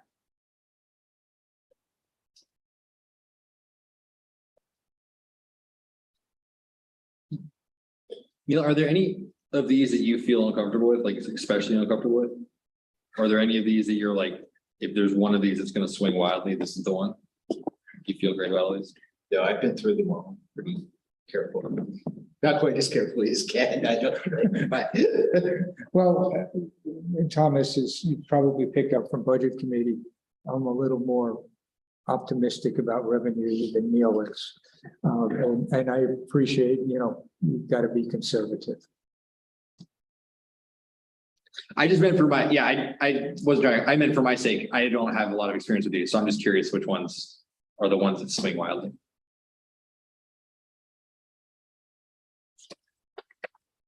I would tend to estimate conservative, just because what we get is what we get. Mhm. And if we don't meet budget, it just means the tax rate's higher than we said it.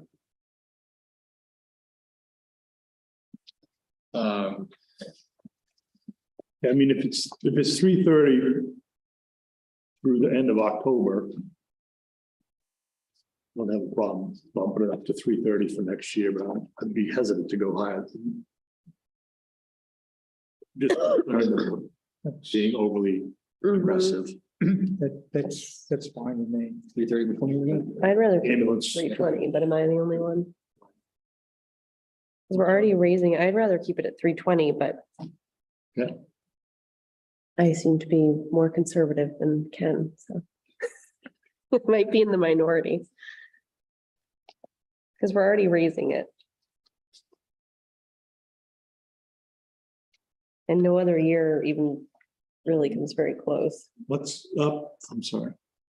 Ambulance charges? No, I was moving on to the next thing, but. Oh. I finished. Okay. That's 325. Oh, 325, is that what we're doing? Is that what you're proposing? Okay. I mean, I feel better about that than 330. Question was gonna be why the sewer user fee is so low for the year? Wait, which way? The sewer user fees, It may be that they just haven't made the transfer. That will equal. Because whatever we've expended out of the budget gets transferred back in. and I assume this increase of 25% is because we raised the rate. Yes, it's, that basically it basically covers the whole sewer budget. Plus, the only line that isn't in there for that we split half and half that isn't in the sewer budget is health insurance for the full-time employee. Jeff, you jumped ahead of me. I was gonna. Sorry. No, that's fine. I was gonna go back to ambulance intercept charge. 06-05. Year to date is 5775. We're estimating 5,000.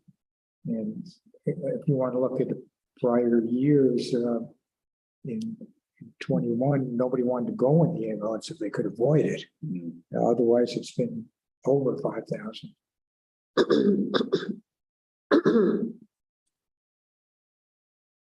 I'll be conservative and just suggest 6,000.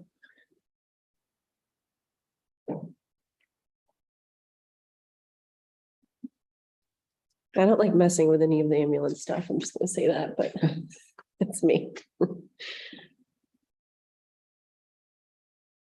Before you tossed out a number, Ken, I was gonna say 55. I'll grab it and call that a victory. Master negotiator. Yeah. Oh, No, Neil, you took care of the Webster transfer station reimbursement.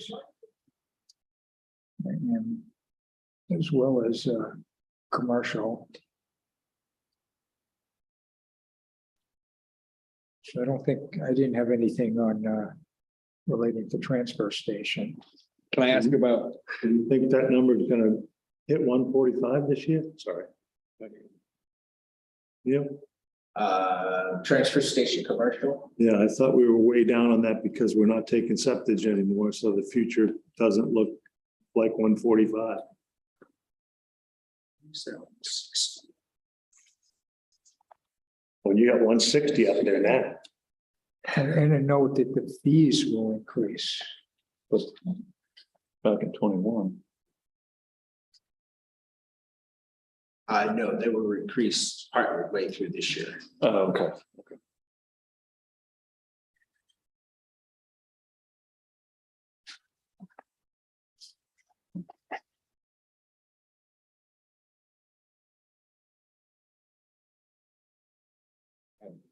Yeah. I think I might have gone too high here. I wonder I didn't question. Thinking more like 125 or 120. If we get there, I mean, the fact that we're not taking the septic. Yeah, because that's changed dramatically. I think probably 20. Is that year to date that's there? Is that? It's accurate as of. Yeah, 43. Okay, yeah.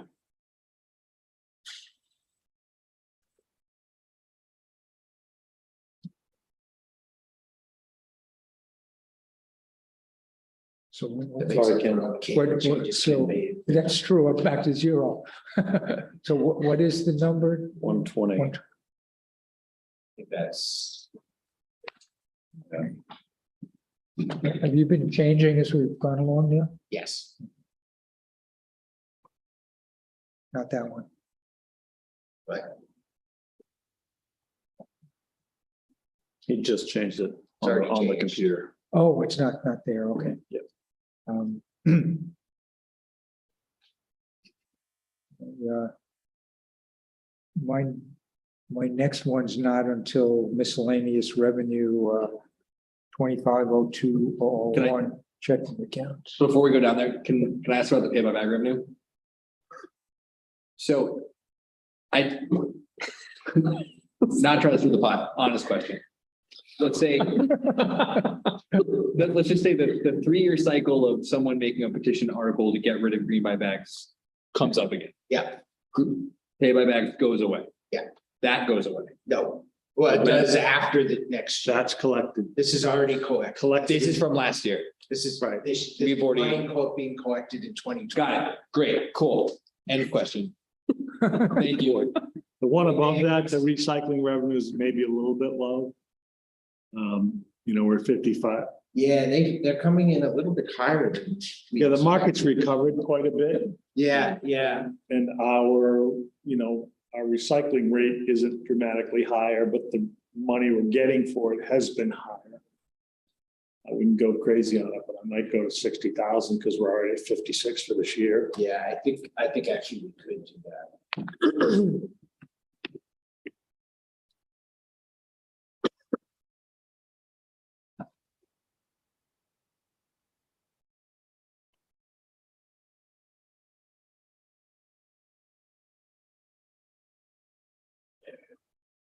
Okay, so my next one was checking account interest. Where year to date is 25,233.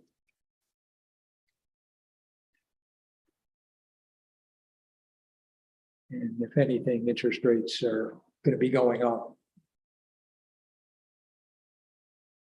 It's true.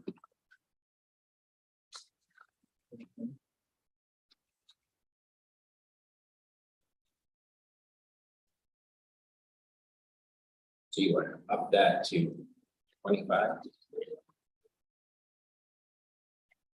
Do 20. Sure. Yes.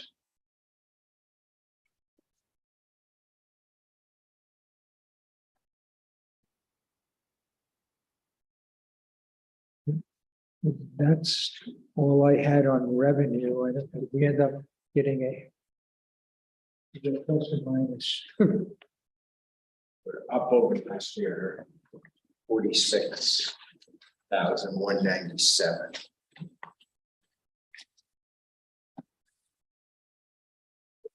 But we went down from the booklet.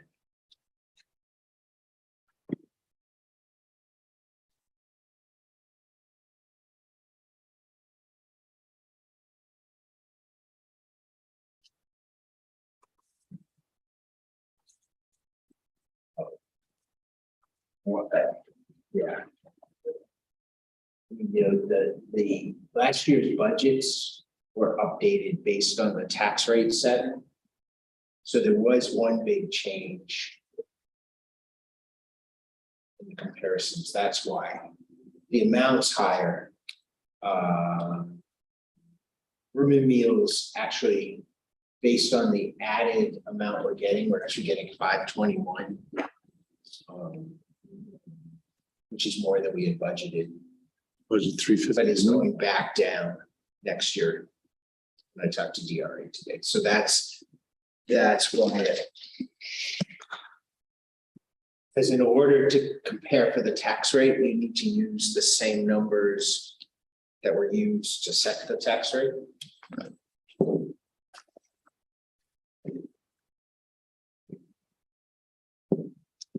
So the estimated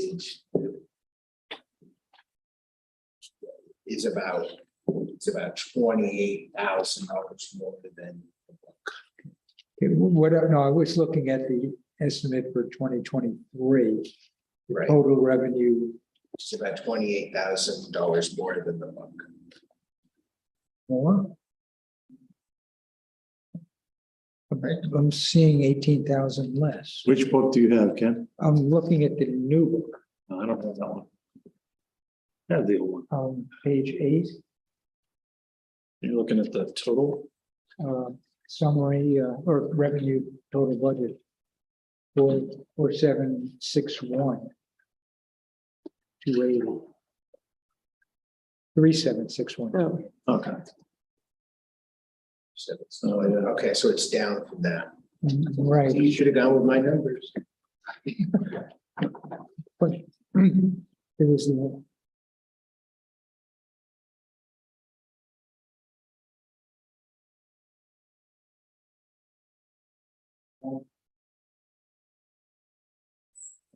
Everything we did was more than offset by transfer station commercial.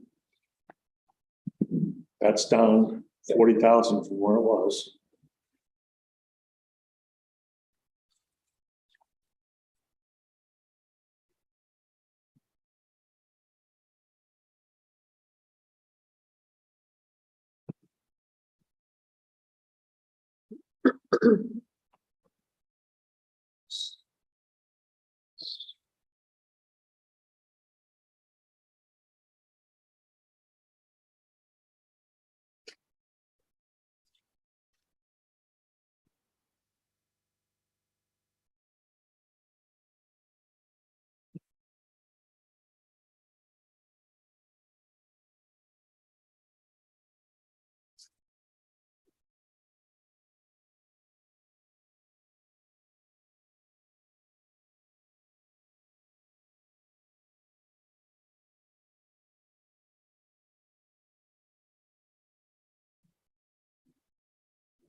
That's where it stands. It's okay.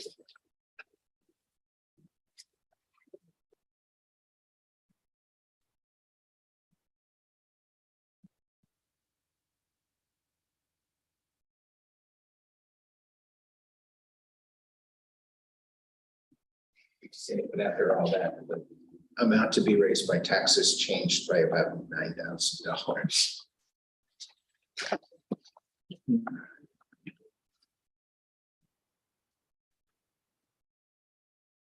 So will we, other than maybe fine tuning the capital reserve, we're down to road and fund balance? yeah, I think that's right. I did have one other expense that I forgot to ask about. It's a small one. So don't get too excited. Oh, I'm excited. Okay, it's financial administration, the fixed asset expenses. 4150.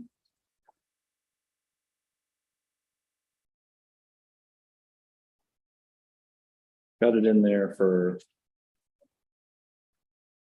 $1,225. Looking to see if we could bring that in-house. Yeah, I don't think that's been determined.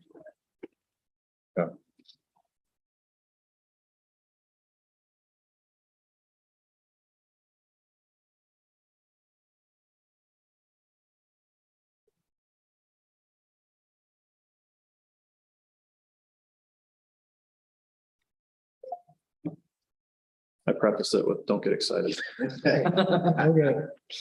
We needed something big, Stephen. Okay, so. We want to talk about. I saw you crunching numbers there. Do you have a plan? No. I mean, sort of, I have more cohesive thoughts for Okay, sure. Okay, Can you go down to the bottom so we can see the. Where we're currently. Pretty much the same. So you want to share your thoughts? Nick? I mean, just to keep it super simple. I think we should increase the shipping and paving budget, and then instead of doing a road project, increase the amount of money going into the capital reserve fund for roads. And maybe it's not 3 and get it to 1% that we're happy with. And the reason why I was getting kind of confused on the barn bond project, it's because effectively it's at 1.3 for the bond instead of a project cost. That 35% turns into 13%. And like all of a sudden that's like, great, fine, whatever. But and it's like a 35%, but if it's a 1.3 project now, and then we don't have a project next year we magically have 35% decrease in the budget, which is like, it's just a weird way of looking at it. That number is weird. But if it was a bonded project, it would be in the revenue side and the expense side. So when it went away next year, it wouldn't have any No, if it was impact. next year wouldn't have any impact. But this year, what I'm saying is, well, that Next 30, year wouldn't be, there'd be debt service on it. okay, so if you make that 1.3 a bond, what happens to that 35%? Yeah, I agree it goes down. But It actually totally disappears because. Right. those First payment. it's in and out. Right. But then the I- payment comes next year. I know. I'm just like, the argument of that 35% number is. I You'll think, never get away with 35%. I'm certain of that. no, I know, Budget committee throw Ken out. I think it's worth making an argument that we think the roads are underfunded, they need to be increased. The best way to do it is to, over the course of 5 years, increase the amount that's going to shimming and paving and increase the amount that's going into the capital reserve fund to get it to a. How much do you want for each of those? I mean, I think that I would want to do more in-depth study into what those numbers should be, but I would say probably on the order of.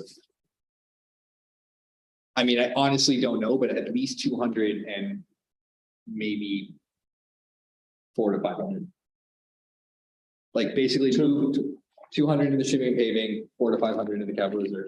Like take what's sort of semi-planned capital reserve fund, move it up to actually paying for it now as opposed to maybe paying for it in 5 years. And then using that to pay for actual road, large scale projects, and then the shipping and paving to get to a place where it's more stable. And I don't think we should say those are the numbers now, but like more thought should be put into what those numbers would be. And yes, it would be a dramatic increase this year, but then it wouldn't be an increase next year. It would just be what we're doing. I'm also totally comfortable making that argument and having it voted down. Like I'm okay with that. I just think it's worth making the argument. I don't disagree. It's worth making an argument for better roads. I think that is something that a lot of people would support.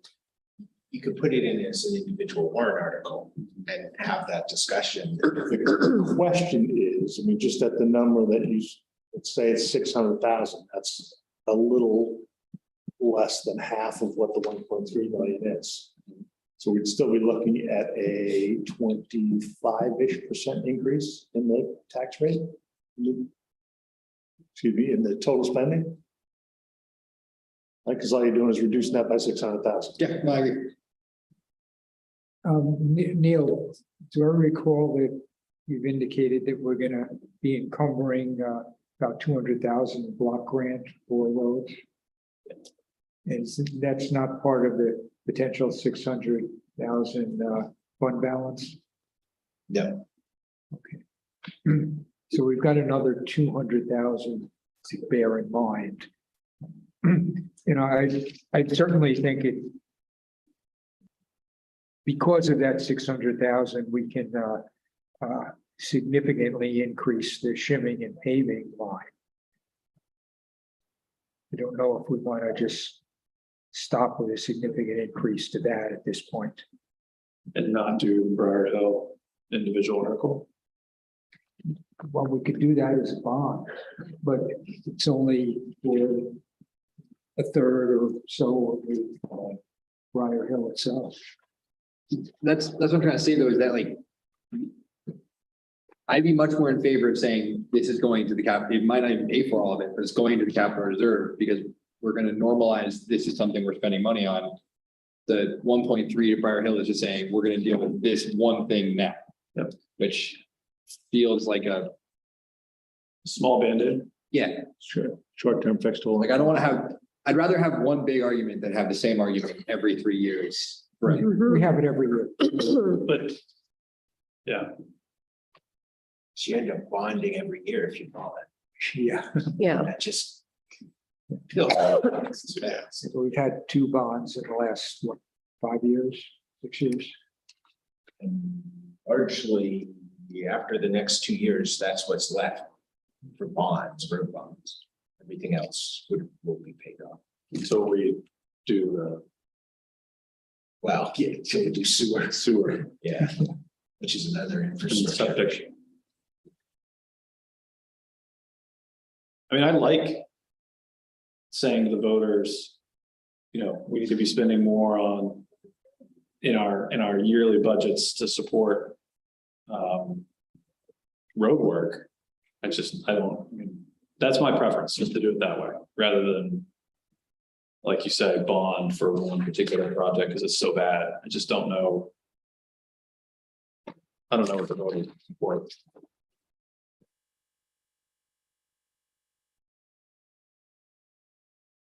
So are you suggesting significantly increasing shimming and paving and then having a separate warrant article for X amount to the capital reserve for roads? Yeah, along the lines that Thomas just suggested. I think you're better off putting more into capital. Yeah. Putting the whole amount into capital reserve, which could be used for either, to get this Briar Hill project moving. As opposed to increasing shimming and paving significantly. Right, it's going up. Because the capital reserve can be. Has used more for anything. flexibility. It's going up at 8, you have some to encumber to carry over. Plus the extra block grant, so next year we will have some more money in paving and shimming. And if you added everything to the capital reserve, then it moves to its Briar Hill, and then the year after, if you keep that amount basically stable. And then work on paving and shimming from there. So do we already have a capital reserve fund established? We do. Yeah. So we don't need a warrant article? We just have to put it in the budget? Well, I think if you were going to do that, we normally do all the money to capital reserve all in one. Oh, okay. thing. That's it. I think I would say I remember that. do everything except the road in that one, but do a separate one for the road so you can have this conversation Yeah, that and makes people can sense. really commit. On the other hand, people are pretty supportive of capital reserves, and you don't want to So, double it. You don't want to blow the whole thing up. Right, Just exactly. conversation. And then this discussion is important for voters to have. But then in future years, that could then be part of. Once it's passed once, yes. so if. I don't know if you can humor me on your spreadsheet, Neil, or I not. can. If we took the road project out, oh my God, makes me nervous. So it's a different version. yeah, I always have that problem. Like, It's a different Excel my version. version is the ABC and then the date. So I know what day I changed it on. Yeah.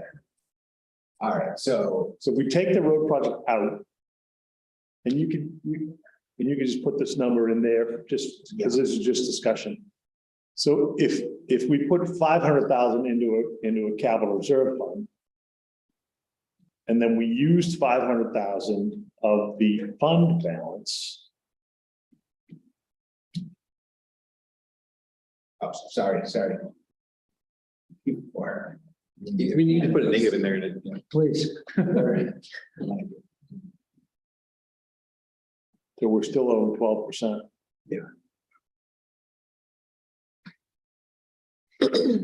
Well, it's better than 35. It's that barn bond. And is it unwise to use 600 of the fund balance? I'm asking because I don't know. Do we usually use virtually all of it? That would be a lot. Okay. And then the problem becomes next year, you've got to make up that 600 if Right, you happen to have. okay. I think it may go higher. I think you could easily use 5 because my sense is, well, And so, take the 500,000 road project out, and what's the tax rate impact?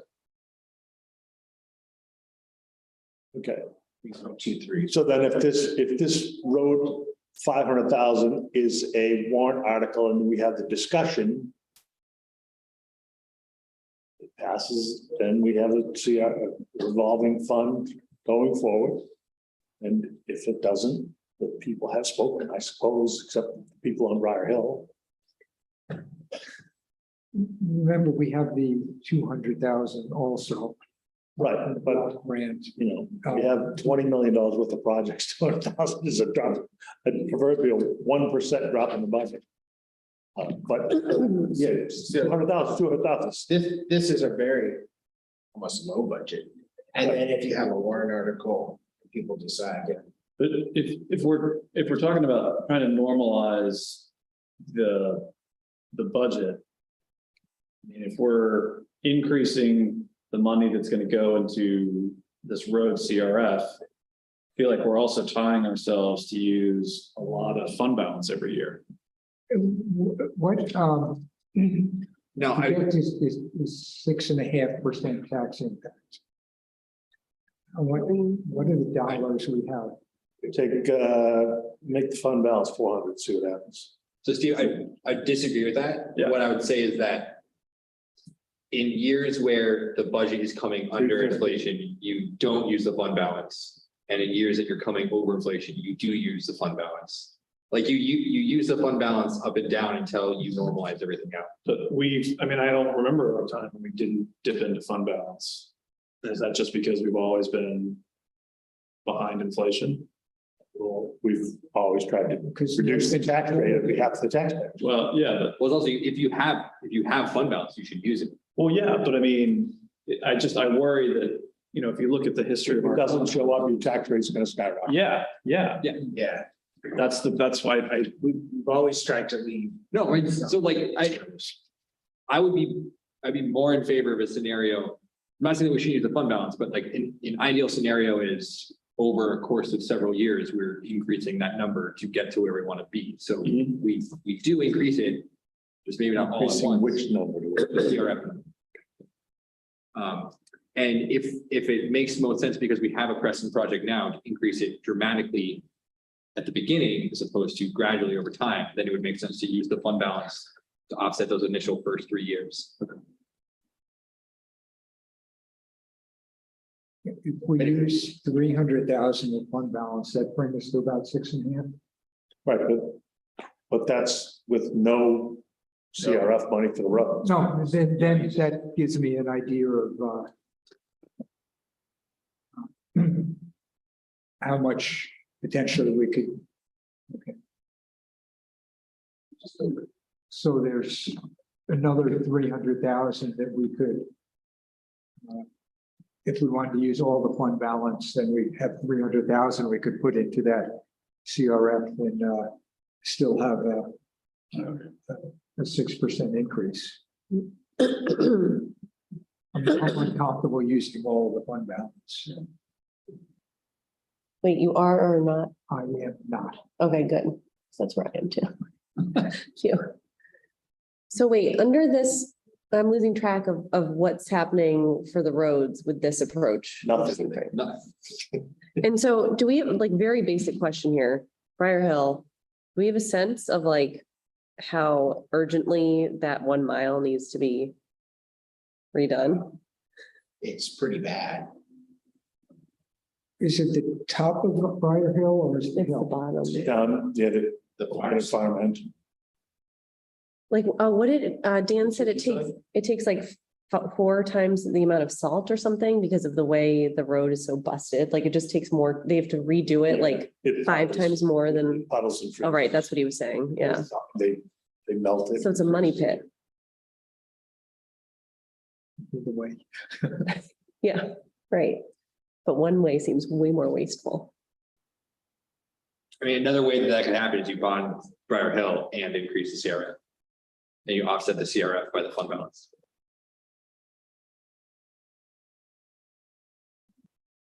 which like personally, I'd rather wait a year than continue down the bond road, but although And if you're gonna bond, you almost need to Bond now. Yeah, I was wondering about A that. third of it. Yeah. Right. It just seems like you're better off waiting and doing the whole. But the whole thing, Dane give us a number for the whole thing, I forget. It must be 4 million or something, right? Because he said it was over 1 million for 1 mile and it's 3 miles. So it's just about 4 million without the top coat. Yeah, but how much with the top, that's my question, not. Yeah, Yeah, I thought all in, it was like $6 million. Yeah, that's.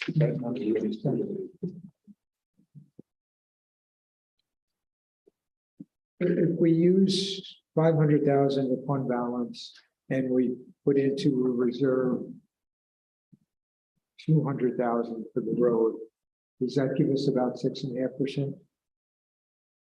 it doesn't really get you anywhere. Yeah, 200,000 is not. It's kind of a waste.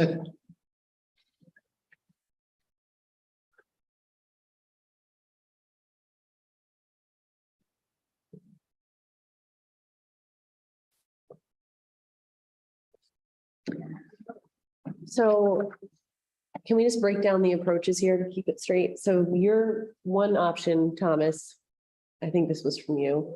We do nothing, we don't do anything this year, like there's no bond for Briar Hill or anything. And you can put some chunk in CRF and offset that with the fund balance. Is that what you just said? one more time. So I'm just trying to keep our options straight. I guess I'll start with the bond option. So we deal with Briar Hill and do some, I don't know, it must be like a $4 million bond or something ish around there. And take care of that and then separately put some money in the CRF and offset it with the fund balance, right? Isn't that one option? And then the other option, it seems like, is you take away the bond. And effectively, we don't do anything related to Briar Hill Well, but we put money in the CRF. to Right, be able and you to do put- Briar Hill, eventually. not as fast as the people would like it. I think 500 is going into CRF is over. That's the number you put in there, right? It's a what? So like, I think more research needs to be put into what number it should be, but by rough estimate, I think the CRF should end up at 800. When? Ideally now, but like over the course of 5 years. Or longer, like whatever time period we want to use. So we could start it at 300. We had figured that, and 2 years ago when we did that, it was 750, which is why. So I'm close. Yeah. Further okay. out, Yeah. and those numbers have changed. We Changed, haven't right. updated them, but that was, we did figure that. Yeah. Okay. So I'm not totally off. So, I'm having fun.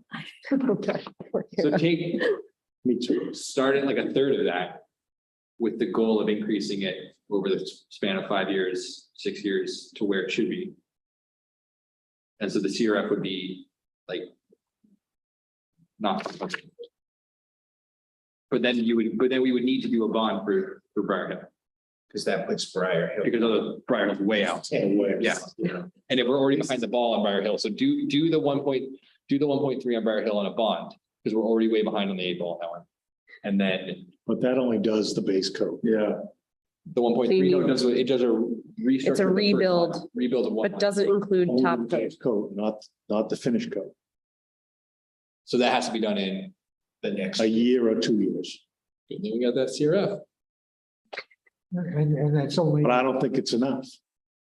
I don't think it'd Well, be I enough agree. in I 3 years. think it should be, I think the CRF should be up at 750, like, that's what, it should be up at around that number, that's what you have. What if we only bond 1.3 for Briar Hill now, and we don't have enough in the CRF to do the top coat? Right.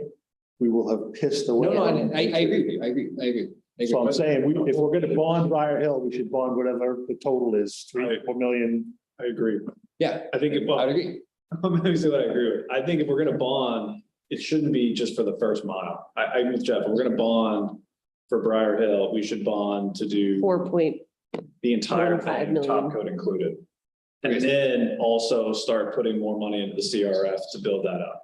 So bond the whole total, and then increase the CRF starting at 250 now, increasing to 750 over the course of 5 years.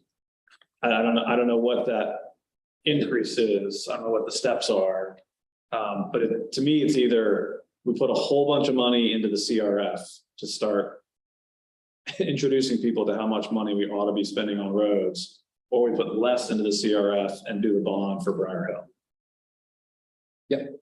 I don't know. Frankly, I don't know what's better, and it's gonna hurt either way. 2 years ago, CIP recommended putting more money into the capital reserve and not.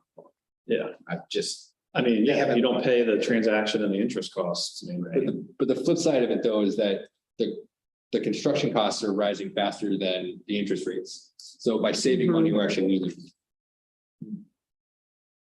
Well, the other flip side is that if you do a bond, it's one argument at 1 year and you get the money for Briar Hill at least. And if you do the CRF, we're potentially having. Yeah, no, I agree with you. Every year. I would say like that number should be big enough where you're spending that entire amount every 2 years, not saving up money for 5 to 10 years and then spending on a project. Okay.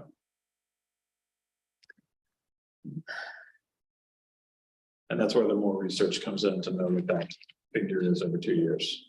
Yeah. So we are meeting next week.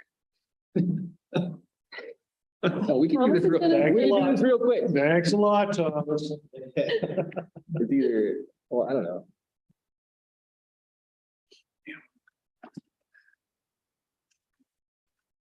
I think if you start the CRF at 250, you'll face arguments as it raises up for you versus starting at a higher number. I'm not saying to go to 750, but 400 or 500, I think would, you start there and you only go up 100 grand. That's different than starting at 250 and go up 100 grand. Yeah, you're right. Well, I agree with what everybody's saying. My concern is if people are gonna see a tax rate increase of 10%, they're just gonna say no. I think that's okay.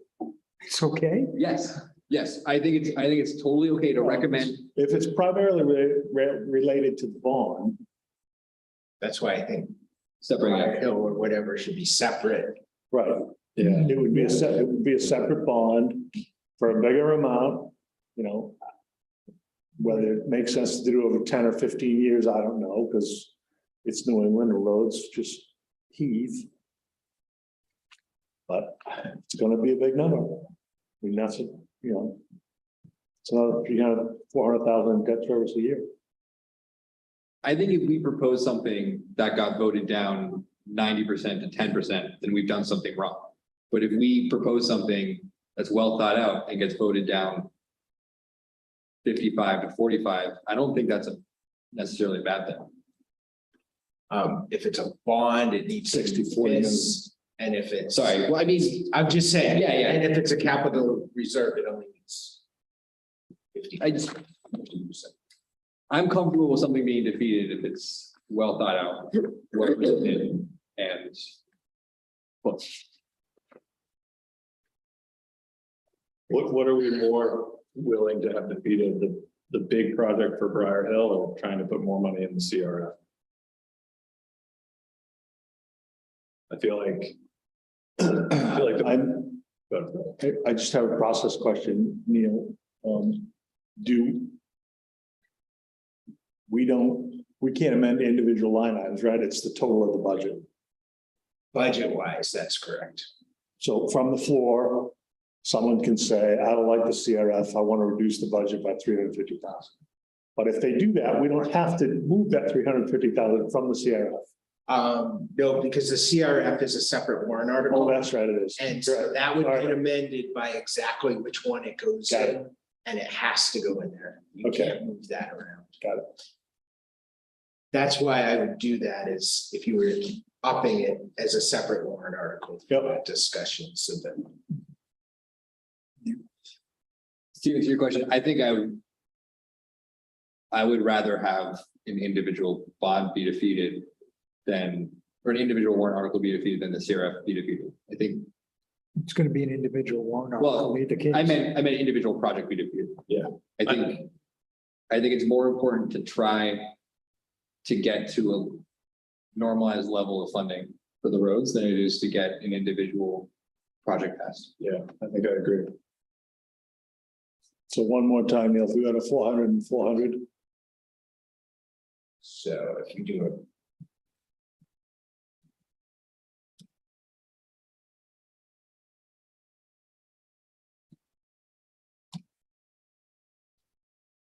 If you did the fund balance to 500. Like get it closer to 10. which number? Gets it below 10, the tax rate increase. Who wants to present this budget? And that doesn't even, that's not even doing separate bond. Thomas already volunteered to do the road. Hey, man, I'll take it all. If everything goes well, that. if everything goes well, they'll vote me out and I don't have to do it next year. You're in for 2 years, though. Yeah. Can they recall me? No, you're in. If we presented this and the 400,000 road project was defeated, what's the tax rate? That's an under 3% increase. I think that's the easier way to present it. This, and then. Yeah, I would A agree. separate warrant article that I would agree. is going to take Raise and appropriate. and let the town decide. Can you, what if you put that at 400,000, the fund balance use?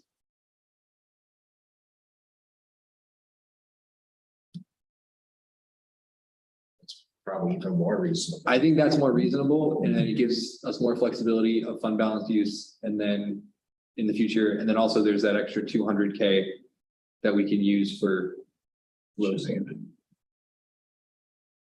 And I personally like not factoring in the 200K for the road grant, Oh, agreed. because that means we can just tackle things that need to be tackled. Flexibility. I would almost say put more money into shimming and paving there. Because I've talked about 6.5%, I think 6.5% bottom line increase is defensible. But this doesn't yet have you have a warrant article to put money into The warrant articles are gonna jack that. capital reserve, that would put it up. That's not included in here.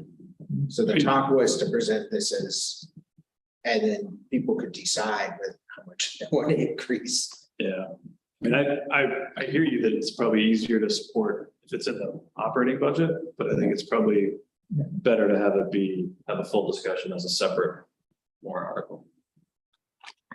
And When we add in the warrant articles, we're gonna be at 10%. Well, this is all the warrant articles, except except for whatever you do for roads. Roads. Which one bring it up to 10? Everything else is in. So doesn't that say that what's the increase there, 201? 280,000. 280? So we add 400,000 on top of that for the CRF, Right. then the budget increase is gonna be 10%. Double digits. 12.5%, right? Yeah. Yes, it will. That's right. That's what it was a second ago. Yeah.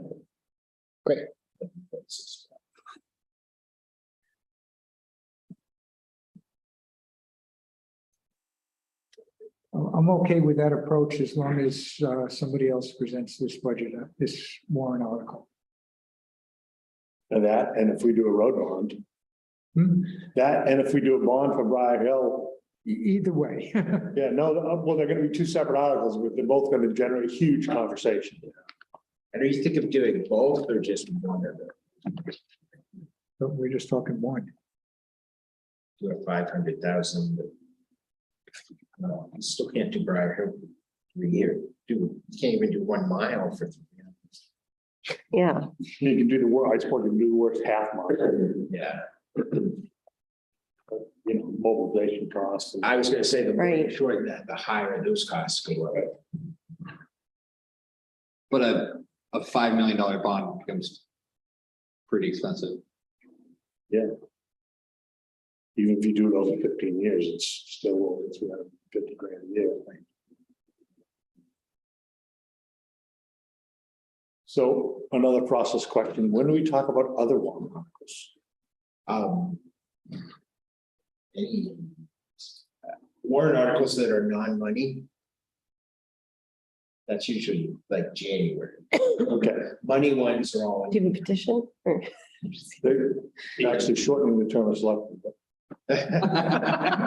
Yeah. No, the green bag, setting the price of the green bags. Mhm. We either need to eliminate the program or we need to be able to adjust the price. Yeah. It just doesn't make sense to not, Agreed, yeah. we're losing money on So everything. that, those will be January, beginning of Okay. January. Looking at all we'll do a sample warrant. So I'm going back to what we were just talking about. If we separate out the bond CRF, you have this sort of baseline 5% or whatever it was increase. But what, does that leave Public Works budget still like, I mean, it's still largely intact. It just means Briar Hill continues if it doesn't pass. Well, we'd have to put a bond in for Briar Hill, right? They use their budget totally intact. Okay. 8% at the moment. It's up to 8% increase in Right. paving and shipping. So we still have to decide if we want to put some, we either need to like, yeah, we got to deal with Briar Hill or not deal with it, right? And if it's going to be at least 1.3 million For a mile. For the 1 mile. base coat. that's for the redo, but not including the top coat. Right. He said it was a total rebuild. So, But the risk is if we do the rebuild, but not the finish coat, right, then you just wait. the road will disintegrate in Right. a very short period of time. You can't do the finish coat until it's the entire road redone or just the. No, you just think can't, so. you have to do it. It has to sit for 6 months or a It's year. just a timing thing. Yeah, But if it goes through the winter, But can the finish coat be part of this fund? Like, can the price? right, that's what I'm thinking, just, yeah. So it doesn't have to be 5. It could be, Because we like- wouldn't have to, we'll just spend it. So- it could just be like 1.5.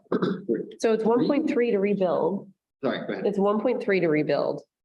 And then I don't know how much it costs to do the top coat Yeah, we'll have to get that. from, because then we could add that in and then you've taken care of 1 mile of Briar Hill. But it's the worst mile. It's by far the worst one. So Is, we would have, Sorry. like, no, I was just trying to think through the bond situation. Basically, if there's no other way to do Briar Hill in the next like year, right? Unless we do a bond. Is that correct?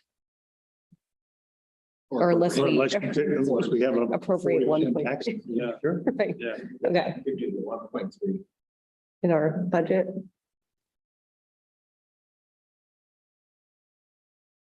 So, If we theoretically, if we did the bond and increased the CRF,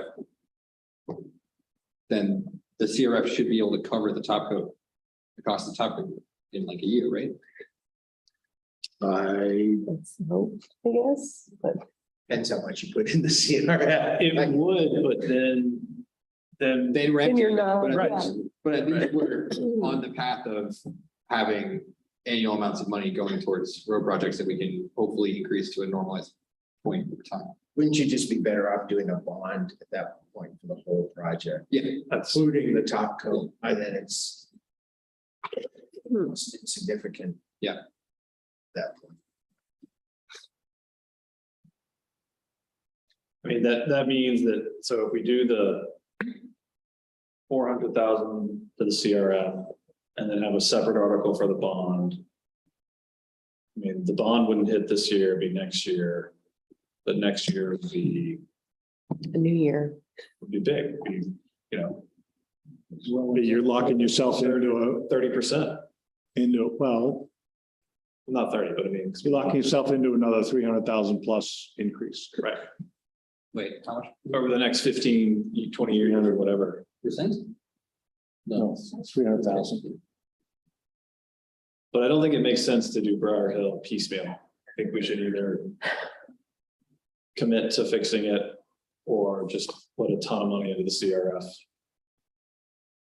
mean, I guess my question is, if we don't do anything on Briar Hill for a number of years, I mean, I'm assuming the cost to do it will continue to go up.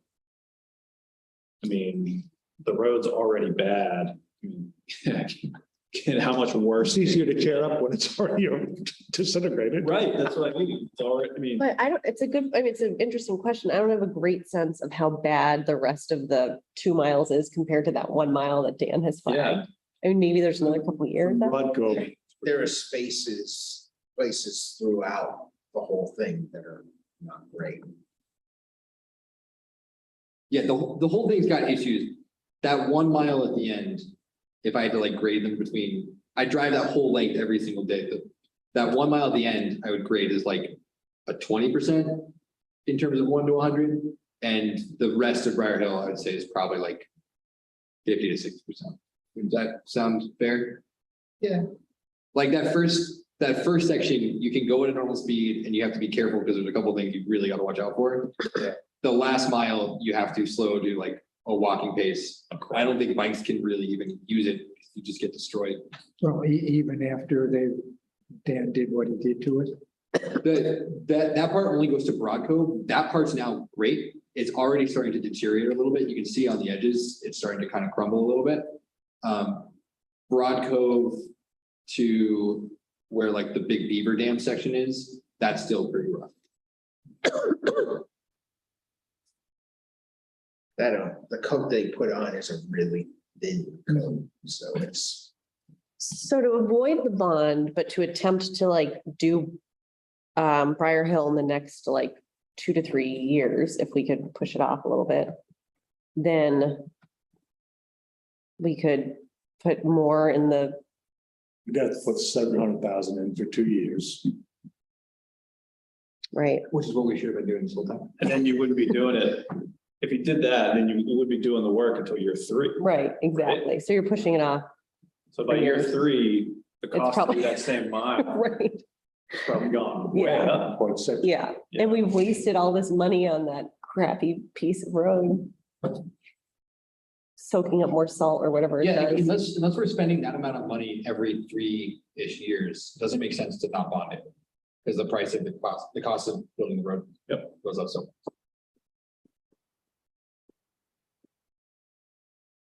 I mean, that is one of the more well-traveled roads in town. Yeah. We do still have a couple culverts on Boundary. But really the culverts, that's it. We've gotten those done, so that's good. What about bridges? Do we, I have this old sheet from Dan. It has Tyler Bridge, Boundary 1, Boundary 2, East Pennacook and Broad Cove. This is bridge and culvert. So Tyler's done. Yeah, Can you, Got the 2 Boundary. are those not yet done? They're not Okay, yet done. okay. East Pennacook, I have starting to rust, getting close to red. Yeah, East Pennacook is the one temporary fix a few years ago, Okay, about quite a few years. and then Broad Cove, is that, There's a bridge on Broad Cove. oh. Okay, I thought that was fairly new. So there's a need for a second one. Like maybe 30 years. That's been right. okay, sorry. So it doesn't seem like there's any super urgent culverts or bridges that we know And of. we are definitely working on grants for the Boundary ones. Hopefully we can get some, Okay, there's infrastructure money out there. We'll keep trying to get that.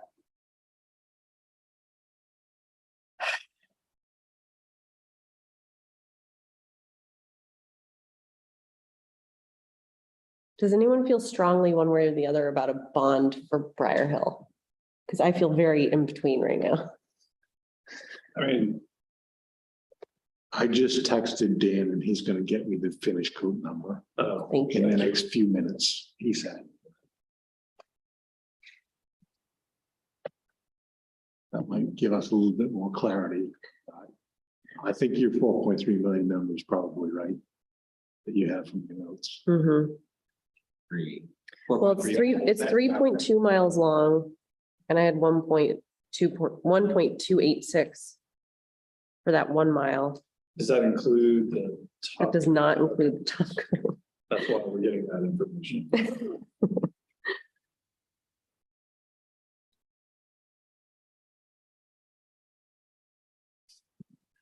So what can we do in the interim, Neil? Anything? Got everything figured out. Is this it? Nothing else on the agenda? It? Non-publics, which is awesome. Oh, town administrator updates. Oh, yeah, you did. Did I make them? What about the whole bond and then 250 in the Sierra? That equates to about the same amount as. It's about the same amount as what we're talking about for the Sierra. And then if over the next 6 years, we increase from 250 to 600, we're getting close.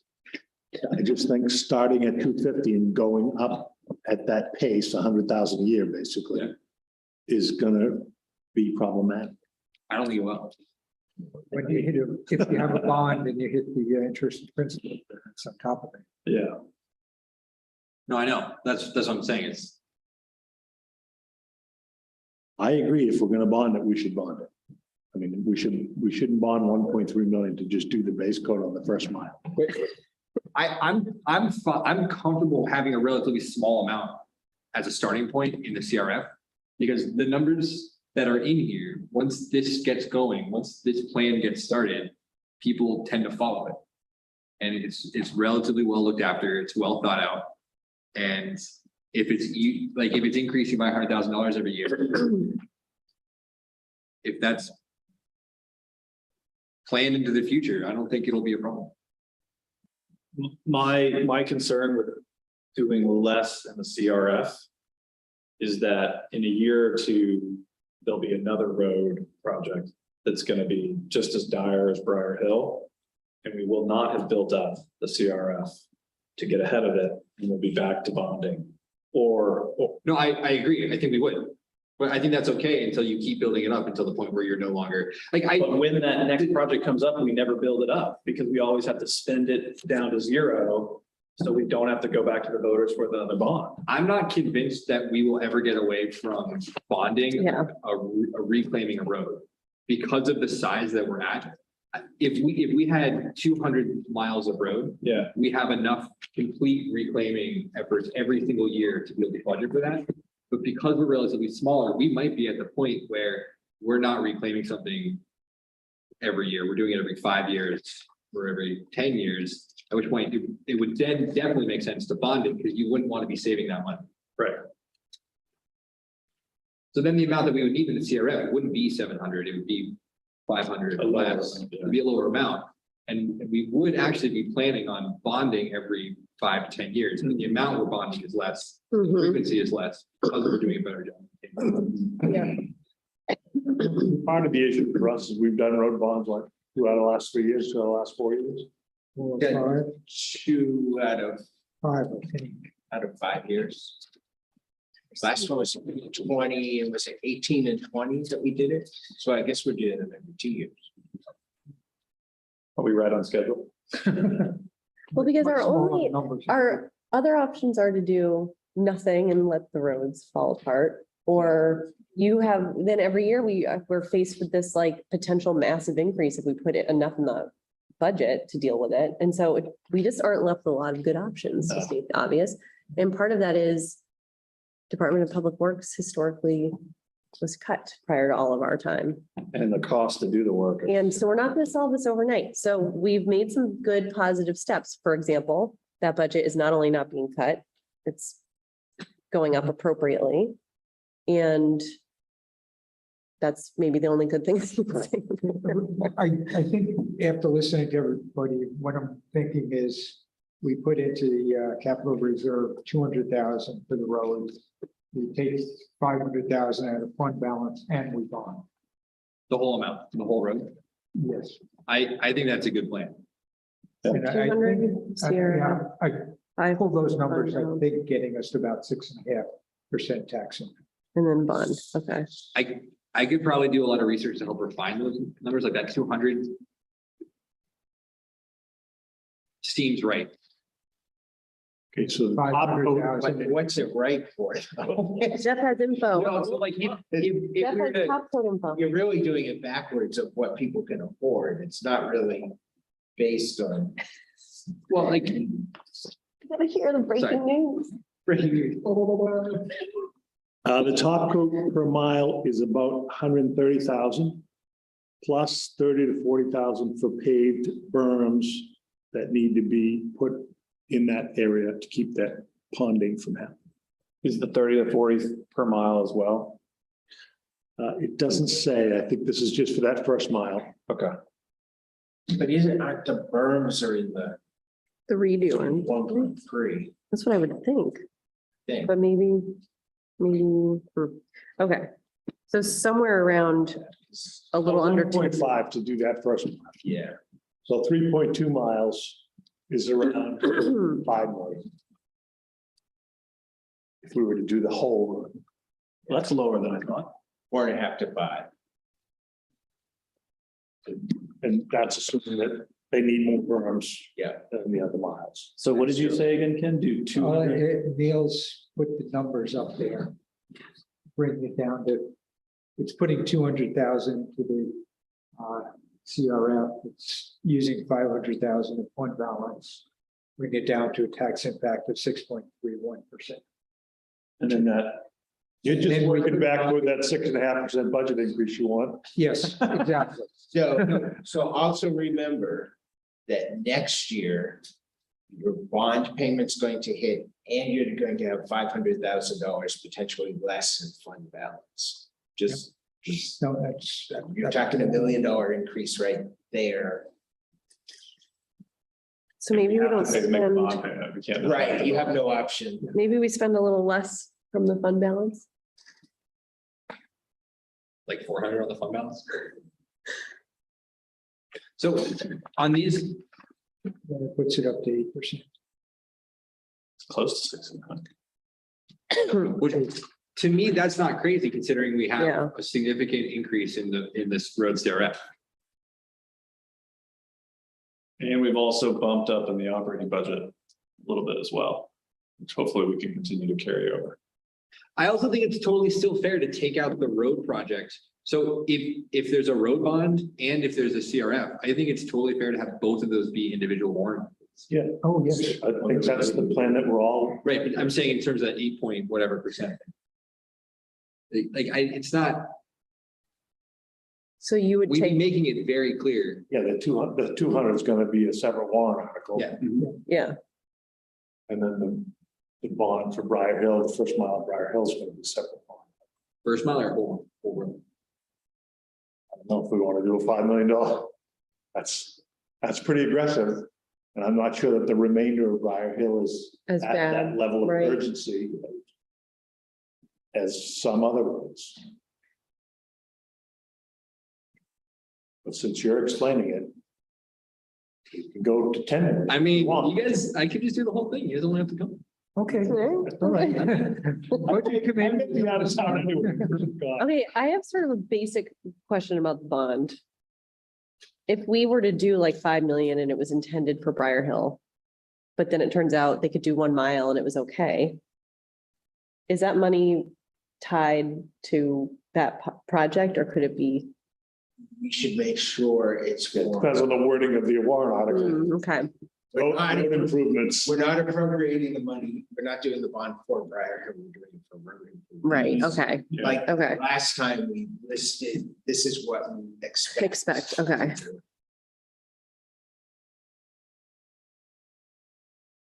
Yeah, because otherwise you're tied. Is Right. it worth asking Dan? I don't know if it's tonight, but if it was worth asking Dan for an answer on the rest of Briar Hill in the same condition as that bad mile, so that, Yeah, you know, the cost for that bad mile right, is carried over for the whole, all of Briar Hill Road. Well, With some smaller, if you're doing a rebuild, you're doing a rebuild, doesn't matter, yeah. He said it's 1.3 in 3 segments Okay, is what they. so you're scraping it down to nothing, you're putting down new gravel, but does all new it, pavement. And it Math should last question, forever. it makes no sense, or it makes less sense, if we're gonna do a bond, does it make more sense? Money in years wise to do 5 million to cover maybe all of Briar Hill or some other project versus doing a little 1.5. Or whatever we need to cover that 1 mile. Do we already land on, we'd want to do something big enough? Well, again, we're back to the impact of the debt service on tax rate. It's much less than a $1.5 million bond than it is on Right. a $5 million bond, but. You know, I mean, I think we could, because you can amend the amount of the bond also. So if the voters aren't happy with doing the entire Briar Hill project in one bond, they can lower it to do the first mile.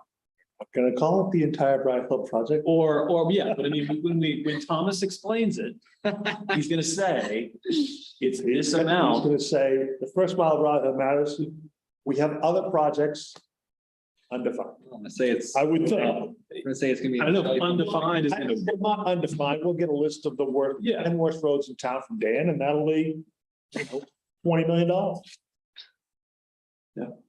Okay, so what do we need to finish tonight? I think, Sorry, you go. I think it should just be the 1.5 for the, I think it should be the 1 mile and 200,000. I think it's. I think it's worth researching whether or not we should be bonding reclaiming roads or whether we should be saving up for them. My gut is that it probably makes sense to be bonding them because of the size of our town And because of how quickly the prices go up. and because of how quickly the prices go. I think that we're in the segment of size where it makes sense to bond, not save, but it makes sense to put X amount into ongoing maintenance so that we can drag out those timeframes. I think that based on these numbers and how this is all shaking out and how much this is already increasing and all this stuff, it probably makes sense to do a smaller project rather than a larger. Let's meet the immediate need, make sure we're shoring up for the future, at least starting that process. And then, So you want to change that label to roads CRF? Or is that? Not road project? I can't because it's linked to. Yes. I went to do that. I don't want to blow anything up. I don't want to fool with that yet. It's connected to the warrant article page, so. I think it's 2 and 200, get as much of the road done as we can with 2. if we do only $1.5 million bond for just that bad mile, I'd want to put more in the CRF. Okay. Bad mile. Because I just don't think that we're gonna need the money on hand to do the other parts of But I think it's, Briar Hill or whatever else. I think it's worth looking into a little bit how that cycle actually happens. Because if right now we're thinking that we should be spending 750,000 total every year, Mhm. and we're deciding we're going to be bonding the major aspects of those projects. If that's half those projects, then the total amount of our CRF at our maximum funding should be like 350. Yeah. So, Well, if you're gonna bond all those projects, you don't need the CRF. no, because you still need the CRF to do the maintenance over the 20 years, so that instead of reclaiming the Maintenance should be in your budget. right, but you're saying that it's better to put it instead of the budget, put it into the CRF so that we can use it for more flexible things. Not maintenance. Maintenance should be in the budget. Are you making a distinction between maintenance and Road. road repair? Yeah. Yeah. I think there's a difference between those. So if you need to do like a top coat or a shimming and paving or like whatever, that's maintenance, then take it out of the CRF and put it into the Budget. shimming and paving budget. Because I think this intent of the CRF is to rebuild roads. And Yeah. Right. those bigger projects that aren't done on. Yeah.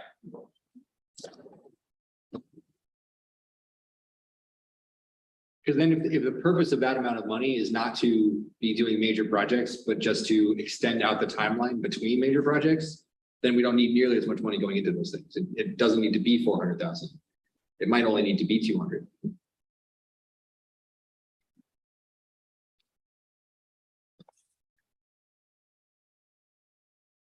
That assumes you're bonding fairly often because we have all the projects backed up. That's the problem.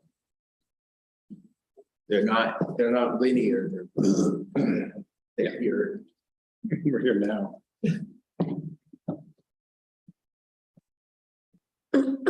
Well, I don't know. I mean, maybe someday the cost of salt and gas will go down dramatically and we can put more into redoing roads. So what else, what do we need to do tonight? Adjourn? No. I think we've What else? hit everything else. Okay, So it's really making. What other information do you need to finalize?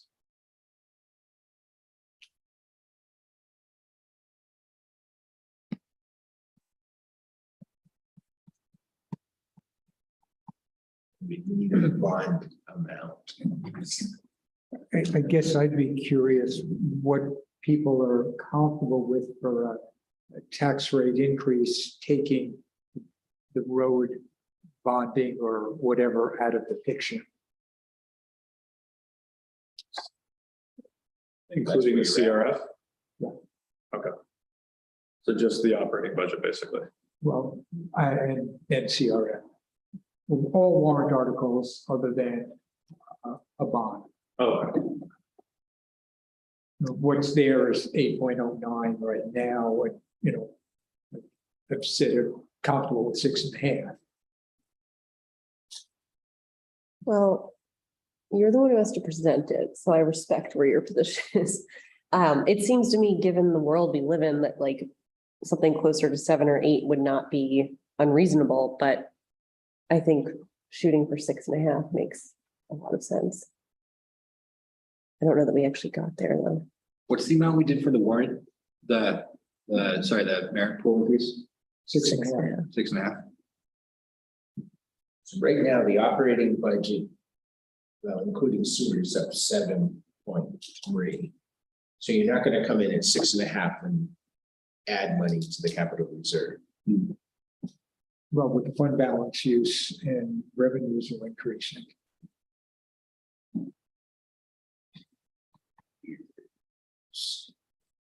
So if you take out all that's in the road project is 200.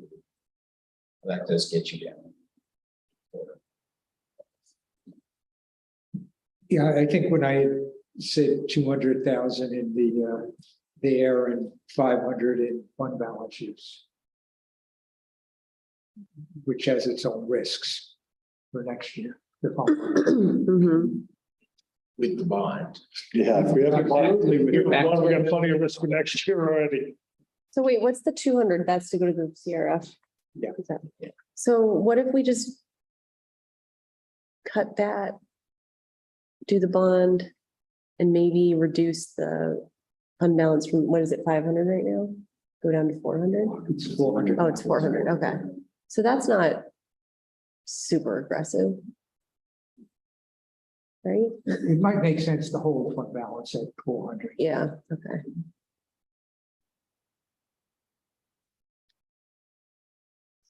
What happens when if you take away the 200, we drop down to like 5% or something? Okay, what if you do 100? Have to make a difference. All right, It's 100, I definitely add it to the budget. I see, yeah, okay. Which would be an easier sell, I think. Yeah. If we put something into the pay by bag special revenue, that doesn't matter, that just washes up top. Right, doesn't matter. Plus you're spending rental funds, even those are just one, those are from other funds.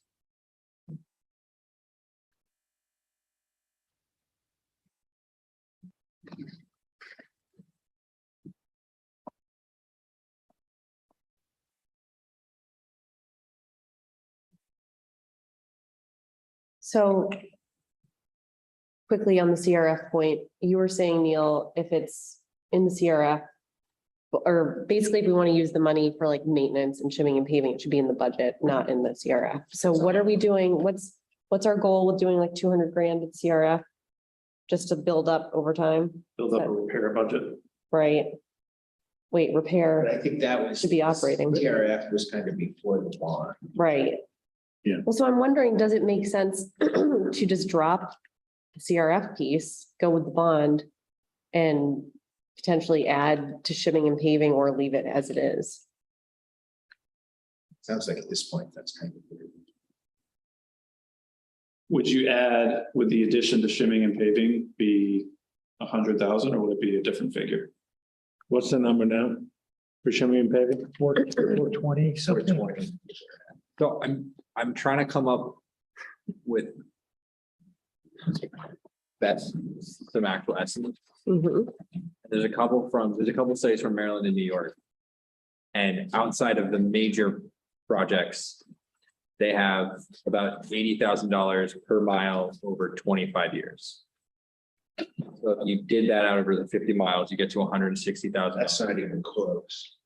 We just heard of top coats, 100,000 per mile. We should be doing 6 miles of top coat a Every year, year.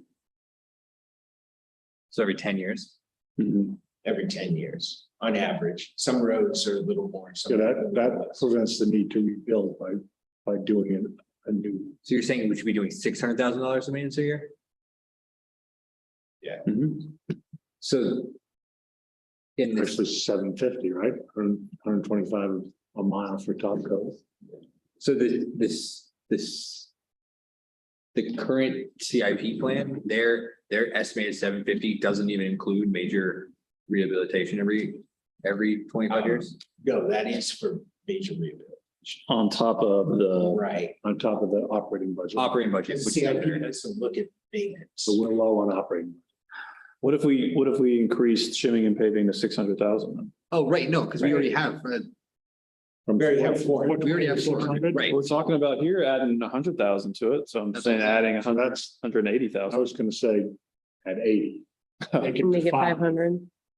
Yeah, I mean, last year's 380, wasn't it?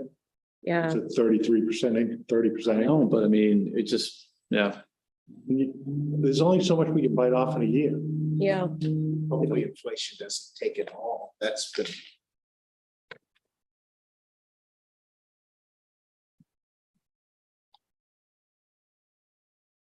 And if you, I worry that we're never gonna get ahead of the projects. unless- And I know you understand, but I mean, that's, yeah, then you're back to back to bonding. you're back to the 9 to 10% we're- increase. Yeah, if you push it that much. This year we budgeted 389. for paving and shipping. 22. And it was going up to 420. 420. 420. Is the 8% increase. Yeah, so if we take it from 390 to 500. That's essentially an $80,000 increase over what our current budget is. You know, if you change that 100 to 80,000, we'll at least see the impact. Give that 100,000 there for the road project. Yeah, Just change it to 80 for a second, just to know the number. which gets to the 6% plus the bond, and that's using 400,000.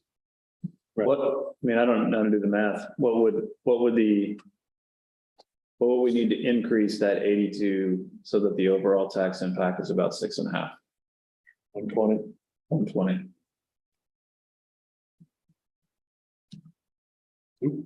6.6.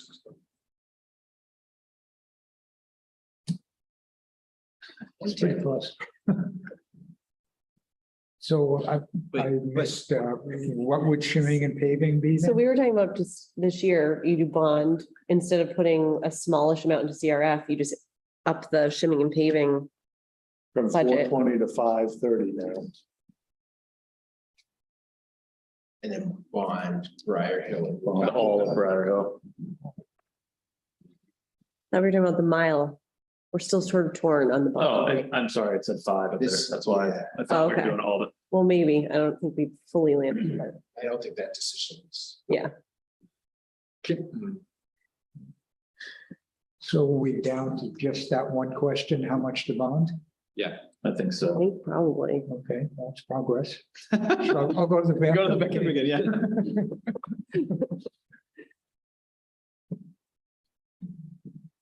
Yeah, because if the purpose of that is to keep doing, to increase the ongoing maintenance, to separate out the major projects, then it makes sense to put in the budget on CRF.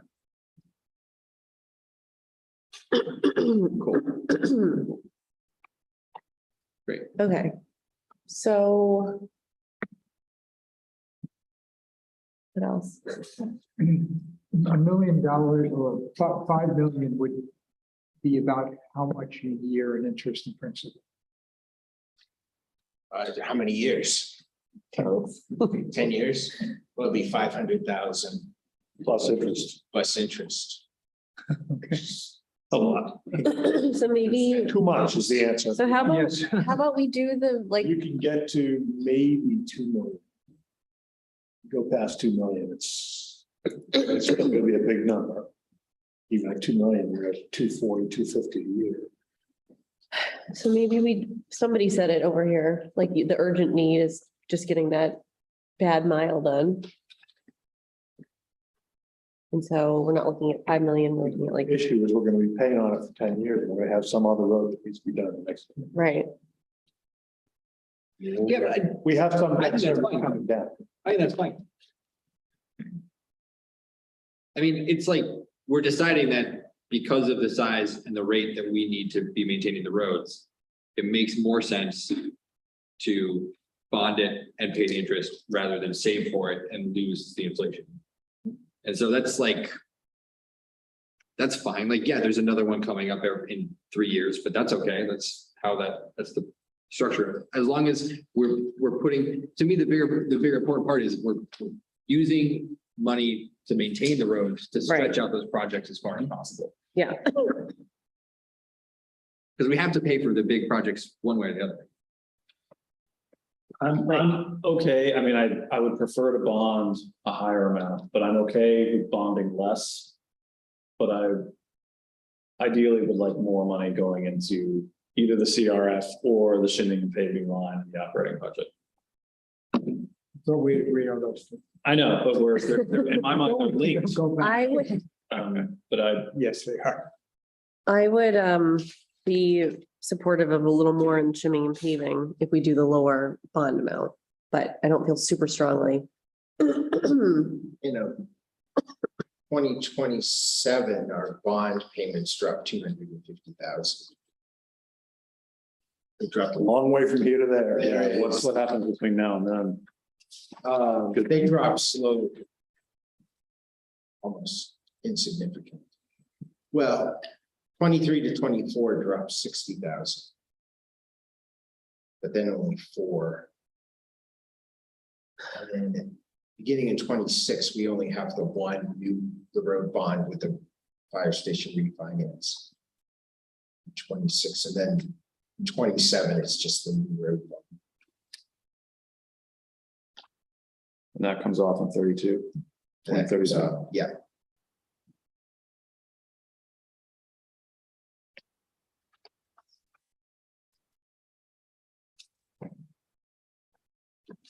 So the bond amount, it sounded like you were at the lower, 2.5. If we ask Dan what he could do with, say, 2 million.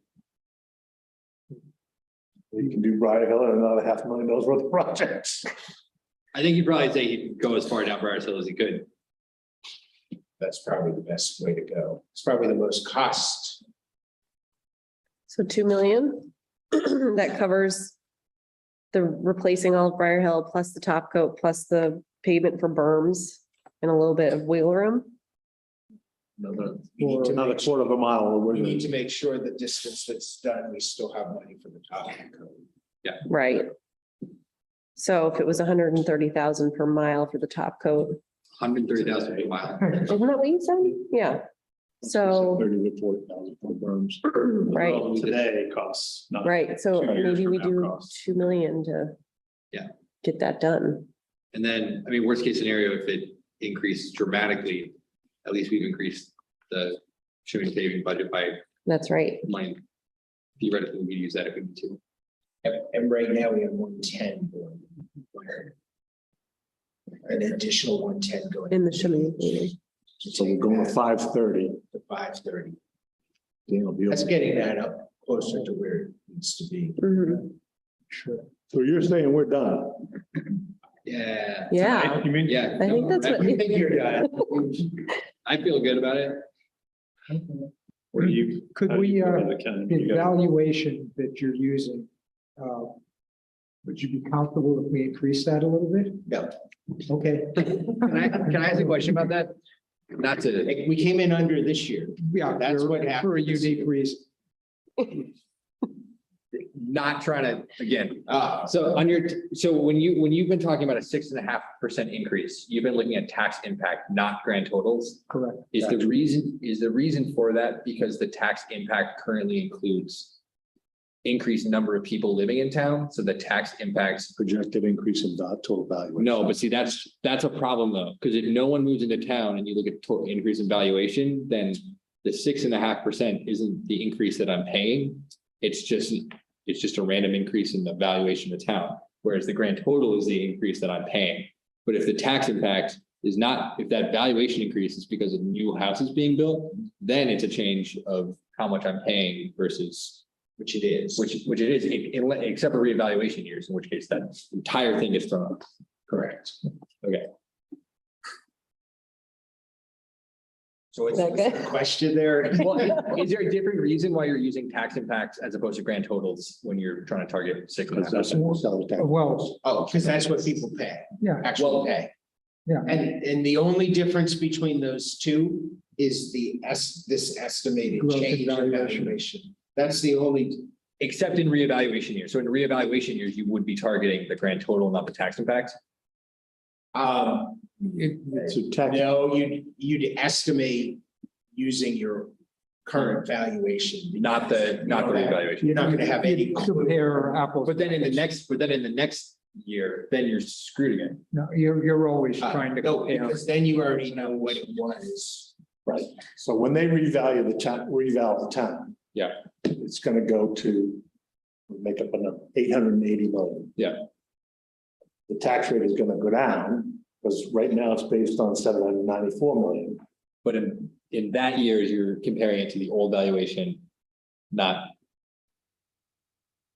Like, Right, but see for, Taxes are so zero. in 2024, it's gonna go up. unless people move to town. So when we do the 2024 budget, we're gonna do it just like this, the 2023 number, probably adjusted, whatever. Yeah. And that will be what's Yes. presented, because we have no clue at that time what the new one will be. But then for the 2025 budget, you're using the actual from. The actual one from the last year, from plus your projected change. 2024, Yeah, so okay. you'll know what that is by then. And is that reval year when you can replenish your fund balance because you don't have a good sort of, if the values increase, you get more tax revenues Yeah, unexpectedly, then you've exceeded yeah, your. it's easier. So like You shouldn't get dramatically more tax revenue. if next year, The amount of tax revenue is driven by that top line that Thomas is asking. so 5 point, whatever. the specific way that shakes out is say next year's a tax reevaluation year, evaluation year. So we have 707 last year and projected 753 next year. And then we have a reevaluation. The number that we replace for the 707 isn't going to be 753. It's going to be whatever it shook out in the valuation. Five. And then we're comparing our next year to that number. Yeah. So that's great, cool, yeah. So right now, the proposal for our tax rate, this current year is 707. Well, 5 years ago, it was 736. So, cool, for example. And That then it makes- dropped to 5 something. Makes tons of sense. Thank you. So, Motion adjourned. yeah, I want to ask Ken if you're comfortable with this iteration of. Yes, but somebody else will be presenting the bond. Right. I mean, I'll present it. Up to the mic, young man. It's your turn. Yeah. You're gonna get a new suit. No. okay, so can you?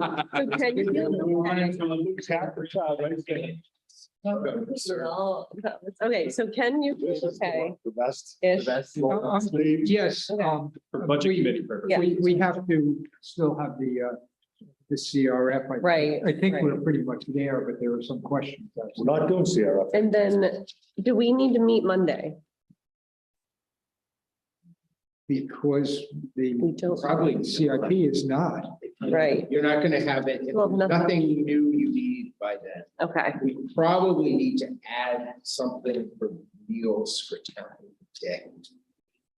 Yes. Considering how long we're going to be there. Yeah. for sure. That's right. You should- Someone's gonna ask for a written ballot. for More than Girl Scout. We haven't even talked about classic. My first year was, That's a January. I didn't know I was supposed to arrange for the food. Oh, you were All the so popular. food there was Girl Scout cookies. Girl Scouts are. You notice we've had food every other year since. Okay, so we don't need to meet Monday. Basically, this is kind of where you're at, unless there's changes, so we can be, Yeah. I can begin prepping stuff for the. Okay. Good work, everybody. Yes. It's been a long, interesting journey. So, Motion adjourned. yeah. All in favor? Aye. Aye. Yes.